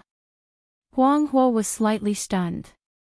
Although she was young, she had already grown into a little girl, as if she had walked out of a painting. She frowned slightly and pursed her lips. There was a trace of seriousness on her face, and her eyebrows were full of solemnity. She asked confusedly, "Mr. Liu, isn't this the Qiuzong's river? Why are there still monsters here?" When she asked this question, Huang Hua had already straightened her body from her kneeling position. She picked up her sword from the side. It was a green steel sword with a sharkskin sheath. There was a flying phoenix sword tassel on the hilt and 2 green jade beads on it. Mr. Liu's reply immediately came from outside the carriage. Something might have happened upstream of the Chiu Sangze River. "Second Miss, these people came about 17 or 18 days ago. There was still a flood in Luo Saline after the fall. I think this might not be a natural phenomenon." Huang Hua silently put on a pair of black leather gloves. It was unknown what kind of strange beast the gloves were made of. There were 9 phoenix patterns on the surface of the gloves, and between the patterns, there were flashes of fire. The gloves wrapped around her small hands, making them look as if they had grown bigger. There was a fine jade in each of the palms of the gloves. She gently rubbed the jade, and the veins on the gloves immediately became bright golden red. The little girl tilted her head and asked, "Then why didn't Mr. Lu warn those people beforehand?" Although her voice was childish, her tone was very serious. "Let me warn you in advance. They might cross the river overnight. I can guarantee your safety here, but it's hard to predict what might happen to the carriage on the river," Mr. Lu replied. "This may not be a good thing for them." Huang He replied, "Mr. Lu, please go and save them. I'll be right out." Surprisingly, the voice outside the carriage did not object. The latter only nodded and said, "Second miss, please be careful. The way of the Jade Phoenix depends on one's heart. The sword of the Hellfire Red Lotus will never retreat in the face of an enemy." "Mr. Lu, I understand." The voice in the carriage answered cleanly. Mr. Lu nodded and turned to look into the camp. Inside the camp, a rain of blood was falling. Although the scavengers of the underworld called themselves outlaws, few of them would not bow their heads in front of the Real God of Death. 7 or 8 monsters that had rushed into the camp tore a hole in the line of defense of the carriages. Everyone who witnessed this scene felt as if they had been doused with cold water from head to toe. The survivors immediately lost their courage. Although they did not throw away their weapons, they were in a mess. Na Axayan could not help but feel cold. Although he had expected this, he did not expect it to happen so quickly. He knew that once the line of defense collapsed, everything would be over. As long as the monsters rushed through the carriages, Luo Celine's cavalrymen would only need to collect their corpses the next day. There might not even be corpses left. At this moment, he did not have any thoughts in his mind. He had even thrown the little scheme from before to the back of his mind. Just as he was about to close his eyes and wait for death, a bright cold light suddenly flashed in the dark night. Na Axayan subconsciously turned his head. Coincidentally, he saw the ancient bronze sword in Mr. Lu's hand that seemed to be able to split space. The sword seemed to be able to attract people's attention, causing them to ignore everything else in the world. In their eyes, there was only the tip of the sword left. The sword moved forward and split a mutated monster into 2. The terrifying monster that they needed more than 10 people to barely restrain was cut in half like a chicken or a pottery dog under this sword. The shattered crystal shards flew in all directions. Na Axayan could almost see the monster wailing in agony in his eyes. The upper and lower halves of its body fell backward and landed heavily on the ground. Then, as if he was singing and dancing, Mr. Lu circled the sword around his body. A white light flashed from all directions. 3 monsters that were pouncing in this direction immediately screamed and flew back the way they had come. When they landed, their sharp crystal heads had already landed on the ground. He took another step forward. Under everyone's gaze, the sword in his hand was like drifting snow, landing on the monsters one by one. Each ray was faster than the previous one. In the end, only a vast expanse of white sword light was left. It was as if snow had fallen on a mat and sealed 1,000 miles of ice. Na Axayan's eyes reflected the bright sword light, but his mind was blank.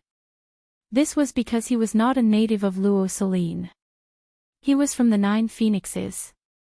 Steel Soul Sword Sect, Steel Breaking Force, Drifting Snow Sword. Before he could speak, someone had already cried out, "The realm of Celestial." Sword techniques were close to the path. After communicating with Celestial and comprehending Dharma and Logos, one would enter the realm of Celestial. From then on, a mortal would grasp the power of the rules. It was a realm that no mortal could enter. As far as they knew, in the entire Luo Celine, only the leader of the Lord's Guards had such a standard. However, that person came from the other side of the Sea of Dim Light. He did not call himself that. According to the latter, the humans on the west side of the mainland called this step of comprehending the rules the elemental realm. Of course, no matter what the name was, it was extremely impressive for a powerful person to be able to reach this step. In the country of the 9 phoenixes on the other side of the strait, there were many legendary sword sections. There were countless genius swordsmen under the 9 Swords sect, and swordsmen in the realm of Celestial were as common as carps crossing the river. However, the country on the other side of the swift plains was too far away for the residents of Luo Celine. As for the existence of Celestial, they did not even think that they would travel together. Everyone was so shocked that no one could grasp the best opportunity to counterattack. However, the fact that a swordsman in the realm of Celestial had joined the battle at least gave everyone a glimmer of hope. The defense line that was on the verge of collapse was reformed. Mr. Liu did not notice what was happening here.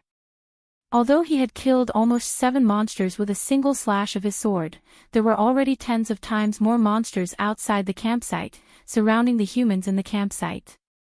His expression became slightly serious. He probably did not expect there to be so many monsters outside the campsite. It was too suspicious for such a large gathering of monsters to appear in the suburbs of Luo Celine. In fact, he was suspecting that the people of Luo Celine had shrunk their defense line further. Otherwise, their patrolling knights would have discovered so many monsters moving around the Qiwuzong's river. Na Axayan had the same thought. The freaks kept pouring into the camp, trampling the carriages outside into smithereens. The priceless black crystals on the carriages were scattered all over the ground like stones, but no one felt any heartache. Even the owner of the carriages, Na Axayan, did not have the time to care about anything else. He turned around and saw the scene of Mr. Liu fighting with the monster. The 2 strange beasts shrieked as they pounced toward the latter. The latter raised his hand to block the attack.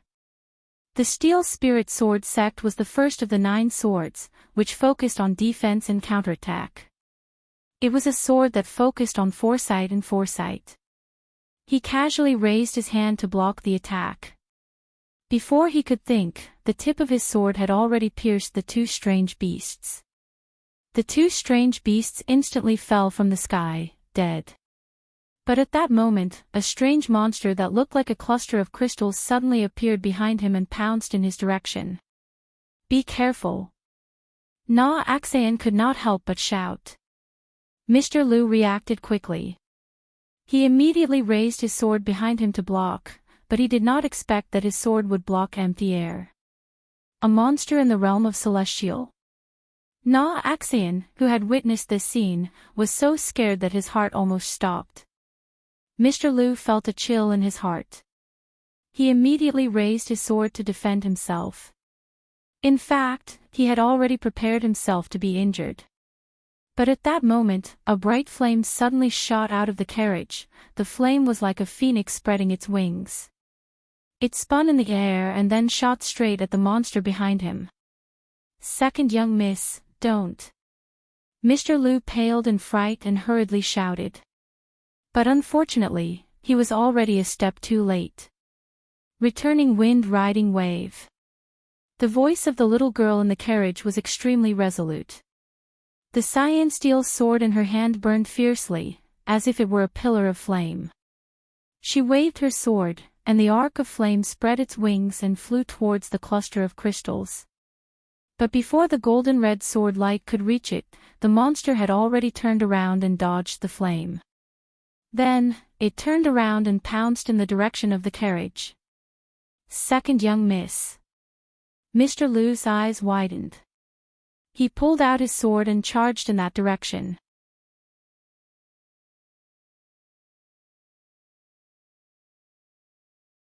Chapter 1203. It was a fiery red sword light. It shone brightly in the darkness and transformed into a fiery phoenix that spread its wings wide. The ground cracked wherever the sword light passed by.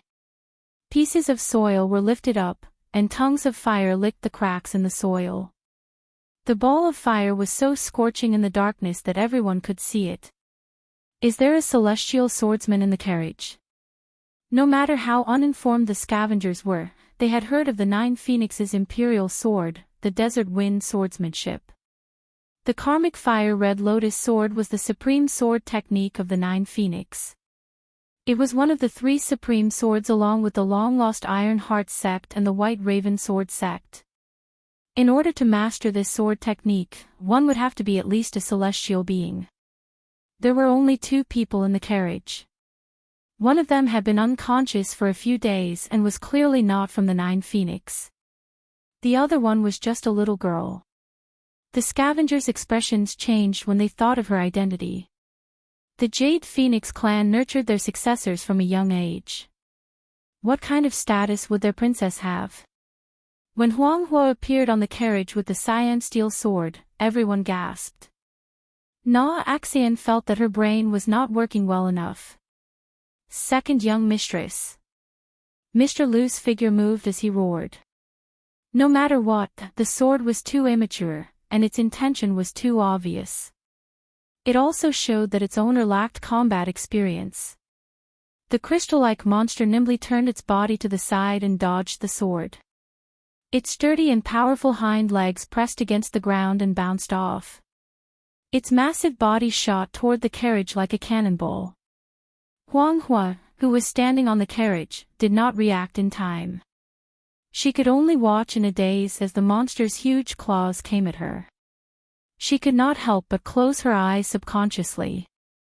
She thought to herself, is this the fate that Master Martha has arranged for me? She did not expect there to be such a terrifying existence among the monsters. However, there were no ifs in the Jade Phoenix's maxim. Everything was predestined. Mr. Lu roared and sped up to his maximum speed.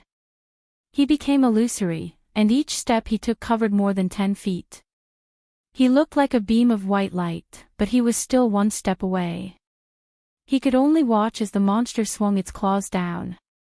Na Axian swallowed a mouthful of saliva and felt her throat go dry.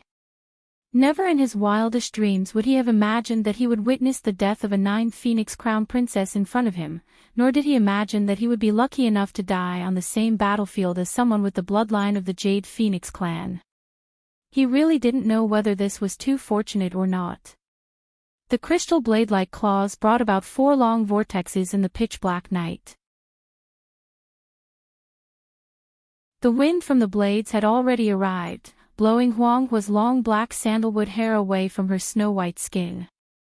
Na Axian stared fixedly at the scene. For some reason, he felt as if he had heard a sharp, ear-piercing sound. It was like the shrill sound of a sword scratching a tile. It made the roots of one's teeth tingle. Time and space seemed to be stretched at this moment. Suddenly, there was a strange sense of disharmony on the battlefield. Phoenix Fire saw many silver lines appear in front of her. These lines intersected with each other, forming an invisible wall that shone with a faint light. Above this transparent wall, there were some places where the space was extending in all directions, and some places where the space was compressing towards a certain point in the center. They contradicted each other and were extremely strange. This is, as someone who could also sense the celestial being, she could see some clues from these lines of law. The path of the Jade Phoenix was about nirvana and rebirth. It had a deep understanding of the path of extremity, or the so-called existential power that the people of Wonde called. And Phoenix Fire clearly felt a vast and ancient aura from the point where the intersecting silver lines converged. Up and down were the 4 directions of the universe, which had been the universe since ancient times. This was the path of extremity. At this point, the strange monster's claws seemed to have hit the most unshakable thing in the world. When Na Axian heard the ear-piercing sound, everyone saw his huge claws bend back unnaturally and break from the middle. Phoenix Fire's eyes widened. The moment she drew her sword, she knew that the strength of this monster was even above Mr. Lu, who was traveling with her. Mr. Lu was one of the most outstanding disciples of the Yunqing sect. At the age of 27, he had already entered the celestial being realm. Now, he had even touched the threshold of the path of extremity, enlightenment. Then, shouldn't this strange monster also be at the path of extremity? But at this moment, because it had hit an invisible wall, it shattered into pieces. She watched as its head, chest, and right forearm were all mixed together. Extreme fear appeared on its long and narrow face. Then, there was a banged sound. Just like a fragile object, the fragments flew everywhere and broke into pieces. Crystal shards fell to the ground in a clatter. Everyone was stunned. Their expressions were as if they had seen the end of the world. But things were not over yet. Then, a spiritual shock wave spread out from this transparent wall. It was like a ripple that was expanding, extending to every corner of the entire battlefield. Before the scavengers could react, they were hit by this ripple. They only felt a tightness in their chests, and then they flew into the air. They flew for more than 10 meters before landing heavily on the carriages that had been trampled by the strange monsters. These people only felt a buzzing sound in their heads, but their hearts were not blank. After stepping into the silver stream, it was the first time that humans understood the category of power. In their hearts, they naturally understood that this was the unconscious counterattack of the strong spiritual world. Another thing that the strange monsters were good at was spiritual shock. Obviously, they had overplayed their hand just now. But the problem was, what kind of god is this? The counterattack of the consciousness can affect the material world and send them flying. Everyone could not help but be shocked. Could it be that the one who is waking up is actually a god? The humans were not the only ones who were sent flying. Wherever the spiritual shock wave passed, the strange monsters were also sent flying. Then, they fell on the open space outside like rain. Angry screams immediately rang out. Axion looked at this scene dizzily. He had been sent flying by the shock wave and landed on a carriage. The back of his head hit the shaft of the carriage heavily. If he had not been at the lower level of the gold stream, he would have fainted. But he was different from the others. Probably because his strength was higher than almost everyone else, Axion could clearly feel that the shock wave came from the carriage. There was only one person in the carriage. That young man. He was shocked. What on earth did I save? Huanghua blinked and looked at the young man lying on her carriage with some confusion. Brando was waking up. Although he only blinked his eyes slightly. It's him. When Huanghua saw this scene, this thought immediately flashed through her mind. Second miss. Mr. Liu came to her side in a flash. In fact, under the previous shock wave, he was the only one who did not retreat. But even so, his face was terrifyingly pale. He could not help but look into the carriage subconsciously. He felt more from the blow just now. It was not only the impact from the spiritual world and the world of consciousness. In fact, at that moment, he felt as if he had fought with a top swordsman. The other party's swordsmanship was so terrifying that he almost collapsed. Even his teacher did not have such terrifying strength. In the confrontation in the spiritual world, he could only see the other party's back. But this back alone was enough to make him unable to resist at all. But the pride of a swordsman made him use his sword. It was only one sword, but he was defeated. But even if it was a defeat, it was enough for him to benefit a lot. He wiped the cold sweat on his forehead. He did not know whether he should be happy or worried. But his eyes fell on the young man. He was not sure whether the blow was launched by the young man or not. If it was, then the young man's identity was worth considering. Judging from his appearance, he was a great master who was less than 25 years old. Mr. Liu, be careful. Just as his thoughts flashed through his mind, another wave of mutants surged forward. This time, they were led by 3 gigantic normal mutants. They roared as they pounced in his direction. Mr. Liu turned his head and was about to draw his sword. But it was at this moment. Then, something strange happened. The 3-headed monster in the air suddenly froze. It was as if they were held by an invisible hand and nailed to the transparent wall. Huanghua and Mr. Liu, who had witnessed this scene, turned their heads subconsciously. They saw Brando slowly sit up in the carriage. In the darkness, the mountain wind blew from the pine mountains. Brando knew that this was the summer wind from Butchie. It came from the other side of the kernel. Every summer, it would come as usual. When the wind passed through the pine forest, the sound was like the waves of the sea, rustling. It was as if the pine needles were blowing and falling in the forest. The moonlight was like a flower, shining on the vast hills. The Roman's back seemed to be still in front of him. The merchant girl's hair was his last memory. He stood outside the gate of the old house. He looked at the rows of undead coming from the mountains. Their white bones flickered with white phosphorescence under the night sky. The black nether steel swords in their hands were engraved with the emblem of the Bramante Black Rose. It was so eye-catching. This scene was clearer than the two historical experiences. But he suddenly could not remember the name of the necromancer who commanded the attack on Butchie.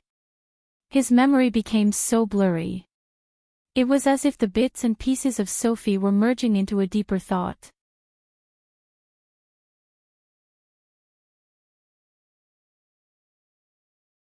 Chapter 1204. This scene was clearer than the two historical experiences he had experienced. But he suddenly could not remember the name of the necromancer who commanded the attack on Butchie. His memory became so blurry, as if every bit of information about Sophie was fusing into a deeper thought. This was simply unimaginable to him in the past. Because Erewin's shame and regret were deeply engraved in the hearts of every Erewin player. But at this moment, his heart was a little calm. In his eyes, what he saw was not the sea of bones in Madara, but a pile of rotten bones that could be turned into ashes with a wave of his hand. They were just ants. Let's just let them fade away with history. He waved his hand gently, and the undead in the mountains and plains were turned into dust. He dominated everything in his dream. Not only these chickens and dogs, but even the dream was shattered. The mountains and the wind, the stars and the moon, the hills and the pine forest, they all disappeared one by one. Then he vaguely heard the sound of something shattering, like a crystal cup falling on the ground. At that time, the dream had already turned into nothingness. Brando blinked and moved his eyelids with difficulty. His body seemed to have become extremely unfamiliar. He understood that it was because his muscles were a little stiff from the long period of sleep, but he suddenly recalled that he actually understood what had happened to him while he was asleep. At the moment when he woke up, his heart seemed to have naturally produced this kind of understanding. 74 hours, 14 minutes and 21 seconds. After hibernating for 3 days, his body showed signs of self-perfection. This was the most important step of a perfect body. Brando's mind flashed with this thought, and he was shocked. In the past, the players had to rely on the war slate to simulate this step, but he had already achieved it at the peak of the Supreme Realm. He did not know if this was because of his experience in the game, but his body's memory would not be wrong. He had hibernated for 3 days, this was an indisputable fact. He was thinking about this problem, and then he heard a sharp cry and the sound of blades clashing. Battle. Danger. Almost naturally, Brando raised his right hand. Just a moment ago, he was still struggling to control his stiff body, but when danger arrived, as if it was an instinctive reaction, the familiar power had already surged out of his body. Part of that power belonged to him. The power of the Frost Earth Guard. Grip of Frost Soil. When Brando opened his eyes, a few crystal clusters entered his vision. He looked at them and gently clenched his hand. The strange monsters that the guards thought to be incomparably powerful suddenly froze in midair, as helpless as insects. As Brando familiarized himself with his body, he slowly turned his head to look at them. These crystal bodies could no longer withstand the power in his hands and began to crack and shatter. The crystals on their bodies fell off in large chunks and fell to the ground. Brando flipped over and jumped off the carriage. He gently tossed the thing in his hand, and the strange monsters that could not be any more dead were thrown to the side by him like garbage. He swept his hand forward again, and a cold light swept forward. The strange monsters that were surging towards him were all cut in half. More than 7 strange monsters were cut in half at the waist and rolled on the ground. Then he raised his head and swept his gaze across the entire battlefield, causing the entire battlefield to become solemn. This was the power of the flaming blade Odorfice. The hundreds of strange monsters on the periphery looked at Brando, who was surrounded by them with flickering eyes. They were originally a little afraid. But the moment Brando displayed the power of the holy sword, the red light in their eyes suddenly became brighter. They screamed as they rushed towards Brando as if they had gone mad. The scene stunned Na Axayan and all the scavengers. Although they had not recovered from the shock of Brando's attack, the scene in front of them was obviously more exciting. They saw with their own eyes that a powerful swordsman like Mr. Liu, who was in the celestial realm, could only protect himself when he was surrounded by strange monsters. They did not know how this young man was able to enjoy such treatment from these strange monsters. However, they could not help but curse in their hearts. What kind of madness did these damn monsters have? Why did they suddenly seem to go crazy? Mister, be careful. Brando heard a young girl's childish voice reminding him behind his back. He was not unfamiliar with this voice. Before he woke up, he had heard this voice more than once. The owner of this voice sounded very young, but she was very mature and steady. She did not have the childishness of an ordinary little girl at this age. Moreover, the way she organized her words was a little strange. It was very different from Won's habits. It made him feel very close to her, although he did not know where this feeling of closeness came from. However, Brando did not turn around at this time. He knew why these strange monsters suddenly went crazy. They should have sensed the aura of Odorfice and Halangaya in his body. Brando looked coldly at the strange monsters that were swarming towards him in the darkness. In the eyes of others, he was scared silly. Na Axayan felt that if she were in the young man's position, she would not only be scared silly, but she might have wet her pants. In other words, Brando was at least considered to be more courageous in her opinion. However, among all the people present, only Mr. Liu remained motionless. He looked at Brando with a complicated expression. The attack from Brando had only engraved a sentence in his mind. The ultimate person, the heavenly realm. Bastard of the twilight. Brando only squeezed out this sentence from between his teeth.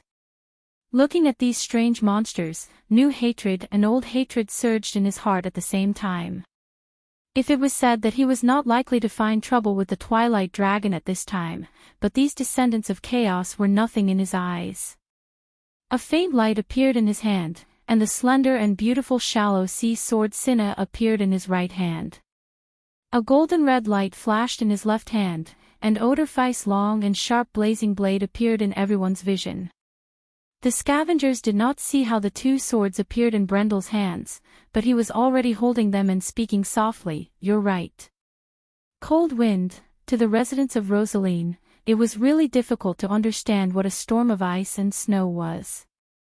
There was almost no winter south of the strait, and the swift plains was a world that was like spring all year round. The legends and songs that came from the north of the Tsang Mountains about the biting cold wind between the mountains could not describe a real and harsh nature to the locals who had never seen frost and snow. But at this moment, they began to understand why the mountain people in the north were so eager to invade the warm land in the south.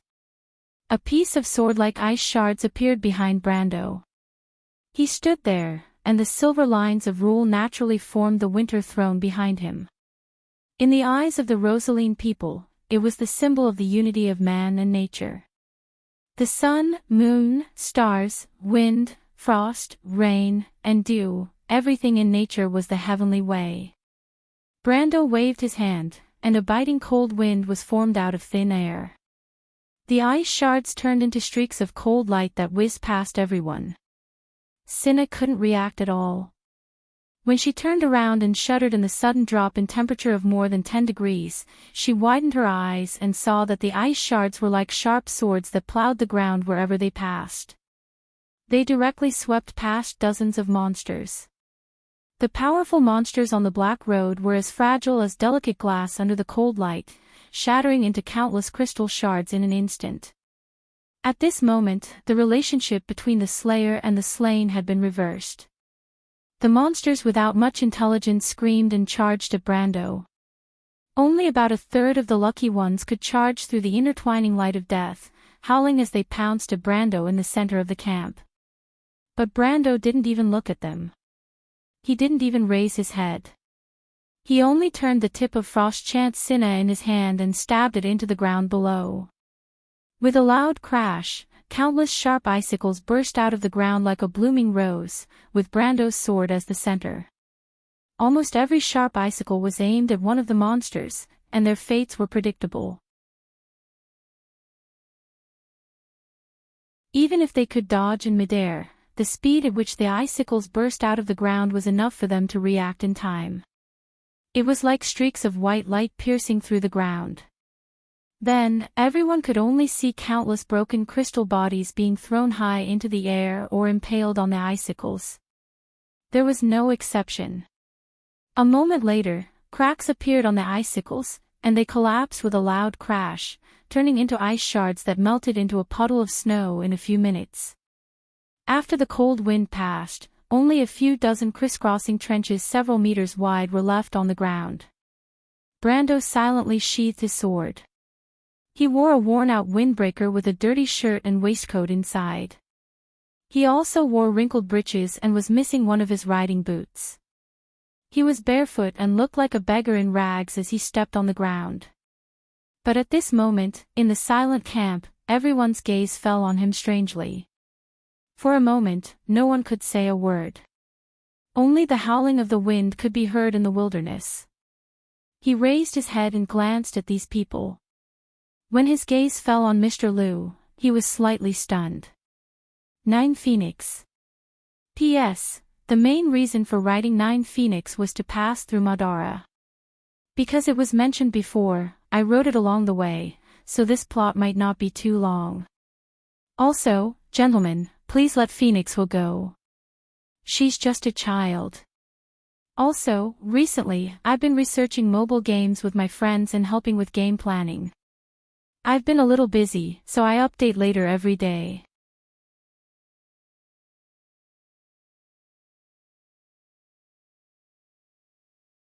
Chapter 1205. So this place is called Rosaline, and Madara is to the northwest. How far is this place from 9 Phoenix? Brendel sat on a toppled carriage and took a water pouch from a respectful guard. He took a sip, and the water was mixed with the sweet taste of strong liquor and the fragrance of some kind of grass. It seeped into his dry throat that felt like it was about to burn, and it immediately made him feel refreshed. He did not drink in the past, but after coming to this world, his habits changed a lot. According to the Saint Soul, he had changed from a boy to a man. He scoffed at this saying because he knew that a certain elven lady loved alcohol as much as her life. This was just an excuse for her to express her stance on alcohol. Brando looked into the distance. The night was cold as water, and a gentle breeze blew past the messy caravan camp on the banks of the Kiwazong's river, bringing with it a sense of desolation. The goods on the carriages were scattered all over the ground. The guards had to think of a way to pick up the black crystals one by one and gather the carriages that were not damaged. Even though they had repaired some of the carriages at the last minute, there were still more than a third of the original number. A large amount of black crystals could only be piled up on the ground like a small mountain. The black surface of the crystals shimmered dimly under the light of the fire. He already knew that these people were merchants on this road. In many places in Vaunt, there was no difference between merchants and bandits. In civilized areas, they behaved well, but once they were in the wilderness, killing and robbing happened from time to time, and no one could do anything about it. From the aura of these people, it was obvious that they had done such things before. According to them, they traded between Rosaline and Tormulo mainly with the spirits of the dead. The spirits of the dead were the spirits of Madara. These people also knew the name of the Roman Tua Black Rose, but according to their description, this place was south of the Sea of the Dead Moon, but they did not know the exact location. This place should be near the 9 Phoenixes, but he knew nothing about the name Rosaline, nor did he know anything about the swift plains across the Taowu Strait. All he knew about the 9 Phoenixes was its name and many legends. 9 Phoenix had trade relations with Erewhon, Cruz, and Saint Tassol, but the geographical distance between them was too far. The ships might not be able to reach them even once in a year. More importantly, there were no players in 9 Phoenix. This place should be south or east of Madara, but he did not know where Tormulo was. According to their description, this place was ruled by a dark noble. The lord was a human dark noble, but he was not a necromancer. He was more like a human black knight. The vast Sea of the Dead Moon shaped the spirit of Madara. In the west and north of the Sea of the Dead Moon, the spirits of the dead had established 14 large territories. Brando knew about these territories and their lords very well. However, on the other side of the Sea of the Dead Moon, the situation was different. Even the spirits of the dead themselves did not know where the borders of the Black Rose of Brahmanto were located. Using the term territory was not very accurate. This was because when the empire was established, the kingdom of darkness was a loose concept. The spirits of the dead had their own way of governing. Their territories could extend to areas where no civilization had ever set foot on, but they did not have a real sense of management over these lands. Even the ruler of the empire who held the Mercury staff did not know if there were any exiled spirits of the dead in the endless wilderness south of the Sea of the Dead Moon. Therefore, it was normal for Brando to not know much about this place. Just like how he had never heard of the border of the Black Rose, the Field of Bones, the war between the spirits of the dead and the crystal, and the history of all aspects of this underworld. After all, the knowledge of people was limited by their vision, and there was a limit to it. However, when these people mentioned the war between the spirits of the dead and the crystal, which was what they called the monsters, it reminded him of something. In history, in the Second War of the Black Rose, the ruler of Madara had mobilized mercenaries from the Sea of the Dead Moon to participate in the war. These dark mercenaries had been through hundreds of battles and caused a lot of trouble for the players of Erewhon, but the players knew very little about them. Now it seemed that these dark mercenaries should have come from the Field of Bones. This news made Brando a little excited. Since the will of the Mercury staff could affect this place, it meant that it was not too far away from the core area of Madara. However, to pass through Madara or to take a boat back to Wone through the 9 Phoenix, this still needed to be considered. After all, he did not expect that the space-time rift would send him to this remote area in the Amber Sword. He raised his head, and his eyes fell on the leaders of the caravans who were somewhat in awe of him, or rather, fear. He already knew that the leader was called Na-Axayan, and not far from him were 2 people of the 9 Phoenix. One was surnamed Lu, and the others called him Mr. Lu, and the other little girl was called Phoenix Flame. Phoenix Flame. This was the surname of the 9 Phoenix royal family. Brando knew about this because Yak's fiancée, Yura, was also a descendant of the Jade Phoenix family. The blind girl's original name was Huang Yu, and it was no secret in later generations. And these 2 people were not simple. Mr. Lu should be the little girl's guard. Both of them had the strength of elemental activation, and the former had already touched the threshold of elemental enlightenment. Such people, even in countries like Cruz and Fanzan, were second to none. And the little girl looked even more childish, but she had already stepped into the elemental activation realm. This talent really shocked Brando a little. After all, he had the system on. Ordinary geniuses would have to be at least 30 years old to set foot in this field. Compared to this little girl named Phoenix Flame, Gretel, in history, was nothing. Such a person could not be a nameless person in history. It was just that he knew too little about the Nine Phoenix, so he could only secretly keep an eye on her. However, he was a little surprised that with Phoenix Flame's talent, she should be a chosen one, but the latter had no flaws. Her intelligence was normal, and her EQ was also very high. Although she was a little mature for her age, if this was a flaw, then Martha was a little too biased. With such doubts in his heart, he looked at the others. With his current strength, he could see that the caravan's strength was around the silver level. This strength was not worth mentioning in his eyes, but it was a little eye-catching when placed next to a smuggler. In Erewhon, the strength of a silver level was enough to become a knight by the side of some lords. Even in a few big empires, they could become a mercenary with status. It would not be a problem for them to even get the position of a lieutenant in a regular army. There was really no reason for them to become fugitives. In other words, if this caravan was not special, it could only mean that the average strength of the Rosaline area might be higher than that of the empires. Of course, to these people, Rosaline did not seem to be a prosperous area, and the population was not large. Similar places could be found in Saint Tassol and Cruz, because the people there worshipped martial arts, and their strength might be far higher than that of the other places. However, Brando could make out some clues from these people's descriptions. Rosaline and the Swift Plains faced each other across the Tawa Strait. This place actually had no connection with Madara, and was more influenced by the Nine Phoenix culture. However, this border area was much more barren than the Swift Plains. This showed that the strength of the Rosaline Lord could not be compared to the other lords of the Swift Plains.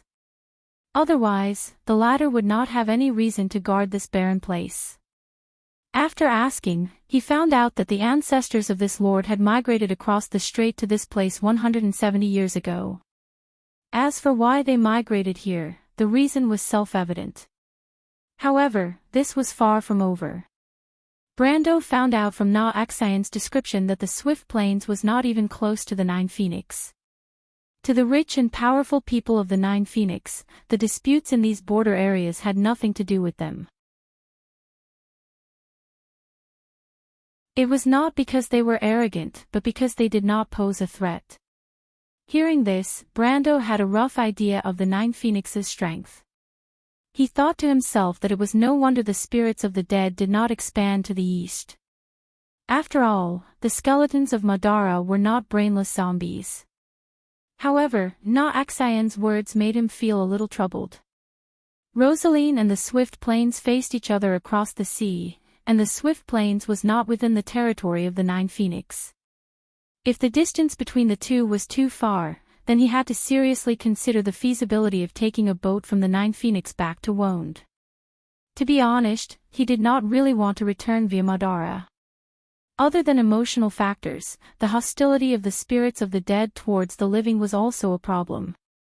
Furthermore, crossing the Dead Moon's territory by land required more time and preparation than by sea. There would be many dangers along the way.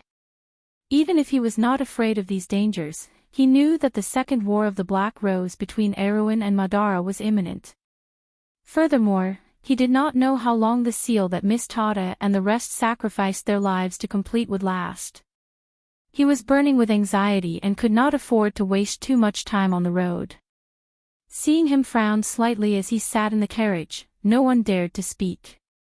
They had not even asked about Brando's identity, because the scattered corpses of the monsters outside the camp were the best proof of this young man's identity. There were close to 100 monsters, and all of them had died under this young man's sword. Thinking back to that scene, the guards in the caravan did not know if they were dazzled or frightened.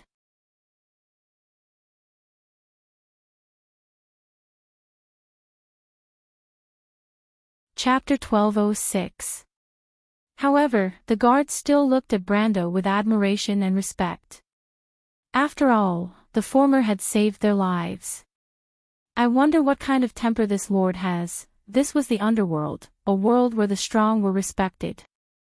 Even if Brando wanted to kill them immediately, they would not be able to resist. As for the reason, Na Axian glanced at the pile of black crystals that sparkled under the bonfire in the camp.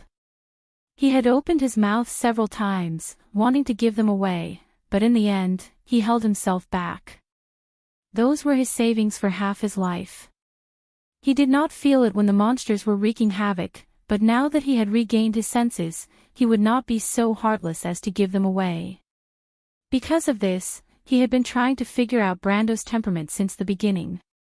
Unfortunately, other than coldly asking a few strange questions, this young man had been thinking about his own matters. A cold wind came from behind.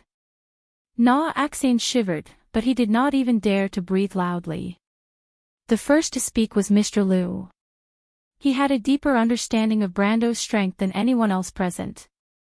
However, due to his pride and dignity as a swordsman, he was the one who was neither servile nor overbearing. Of course, this was excluding Huang Hua, who had been standing to the side and looking at Brando with some confusion. Mr. Liu silently put away his bronze sword. He seemed to have seen through Brando's predicament with his remaining eye. He said, "Mr. wants to go to Nine Phoenix." When Brando heard his words, he raised his head and looked at the Nine Phoenix swordsman. He asked, "Is this place very far from Nine Phoenix?"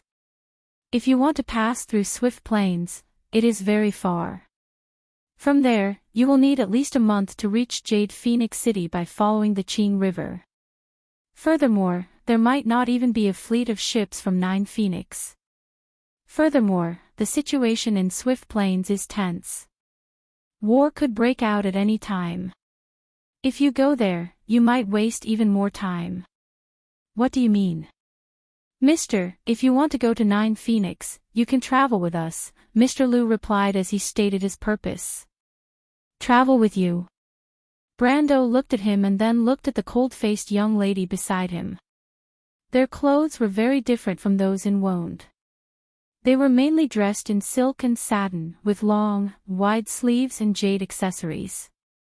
However, it also overlapped with some of his memories, making him feel an inexplicable sense of familiarity. "I have a few ships in Rosaline. After leaving the port, they can go south along the Taoist Strait. Merchant ships usually don't take this route. However, we are not merchants, so we plan to return directly to the Nine Phoenix Kingdom." This suggestion made Brando's heart skip a beat. He asked, "How far is Rosaline from here?" This time, it was Axane who answered. The latter quickly replied, "We are already in Rosaline's territory." "Sir, after crossing the Chiu Sangze River, we will be in the outskirts of Rosaline." Chiu Sangze River. Brendel's gaze was fixed on the bright belt of light a few hundred meters away from him. Under the darkness of the night, the river continued to flow downstream without stopping for even a moment. "It's that river, my lord. Don't be fooled by its rapid flow here. Not far downstream, the river will widen. There are a few shoals there that can be easily traversed." Brendel asked, "This is the outskirts of Rosaline. How did you get attacked by a large number of crystal clusters here?" "From what I've heard, the Lord of Rosaline's control over this area doesn't seem to be that bad." The guards could not help but be secretly shocked. From the young man's words, they could easily tell that he had no respect for the big shots in Rosaline's territory. Even though these people were outlaws who had been fooling around in the underworld, they still had to follow the rules in Rosaline's territory. Otherwise, the Lord's guards would not have been easy to deal with. In fact, those fellows were much more ruthless than the smugglers. However, they did not know that Brando did not realize that there was anything wrong with his words. Firstly, he was not a noble of the Swift Plains. He was the Earl of Erewhon, so naturally, he was also the Earl of the Holy Cathedral of Fire. In terms of status, he was not much worse than the Lord. Secondly, according to his conversation with the smugglers, the Swift Plains was not under the direct jurisdiction of the Nine Phoenix. Therefore, the Lord's status as a noble had not been recognized by anyone. Most of them were probably self-proclaimed by their own troops. In the eyes of the people of the Nine Phoenix, they had probably never been taken seriously. This could be seen from Mr. Liu's attitude. Since that was the case, he had no reason to be polite to these so-called lords. In terms of strength, Brando could not find a reason to be afraid of the Lord of Rosaleen.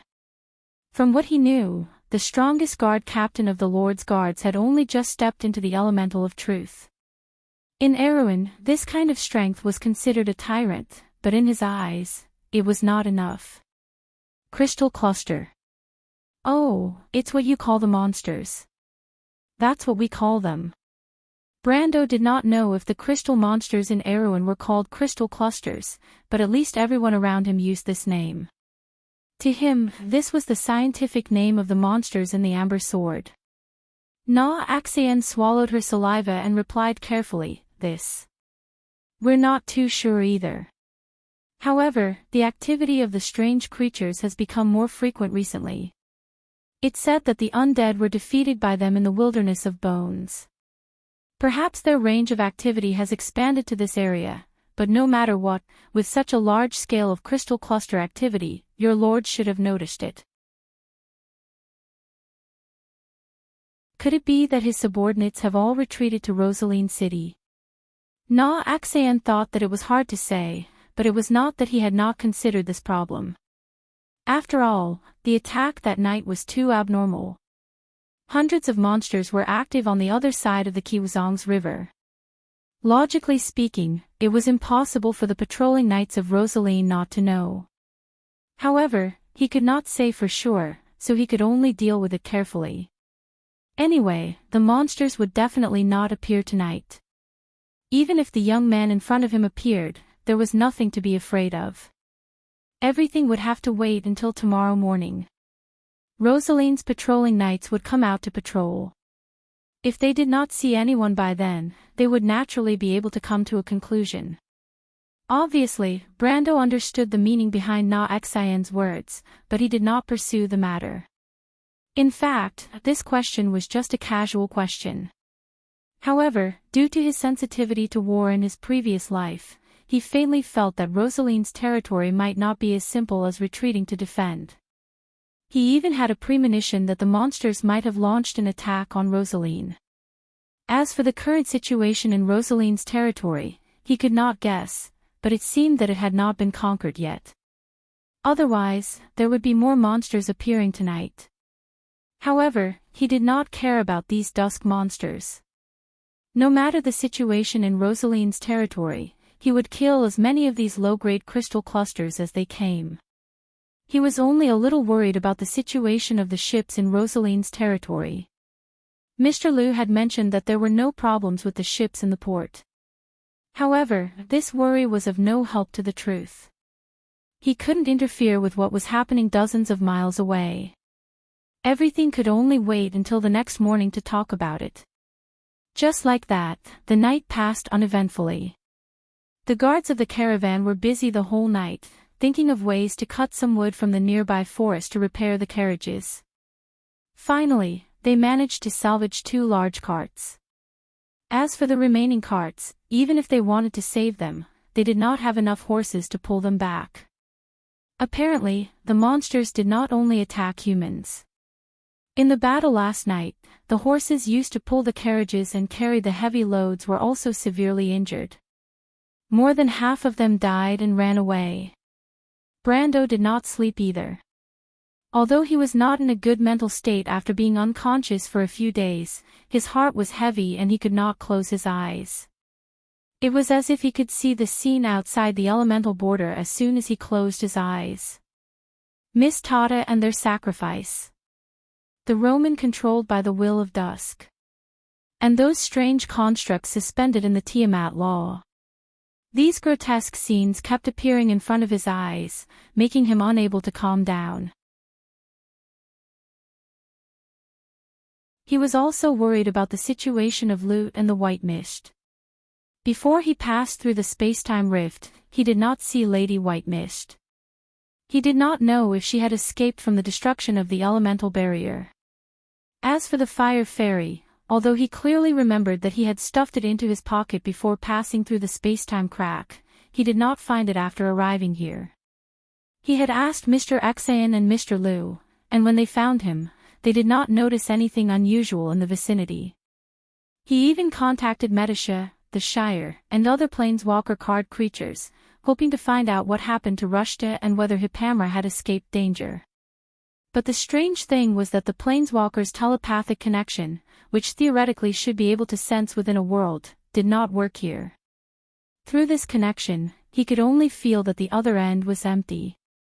If it were not for the fact that Fyeth and Malurcha could not sense it, he would almost think that something had happened to the Shire and the others. All these signs of trouble were piling up in his heart. How could he calm down? And just like that, after a few hours of silence in the dark sky, a glimmer of light finally began to appear. Brando looked at the shadows of the forest in the distance. After the shadows gradually became clearer, the scenery on the main road could finally be vaguely seen. He took a light breath and was about to stand up and go to the Chio Sangze River to take a look. And it was at this moment that he saw Phoenix Fire. He did not know when the little girl had redone her makeup. She had changed into a new coat. Her black hair was tied up behind her head into 2 rings behind her ears. Her sandalwood hair fell by her snow-white earlobes. Her skin was like porcelain, and there was a plum petal-like gold patch on her forehead. Her lips were red and her teeth were white. She looked at him with a pair of clear black and white eyes. Brando could not help but be startled.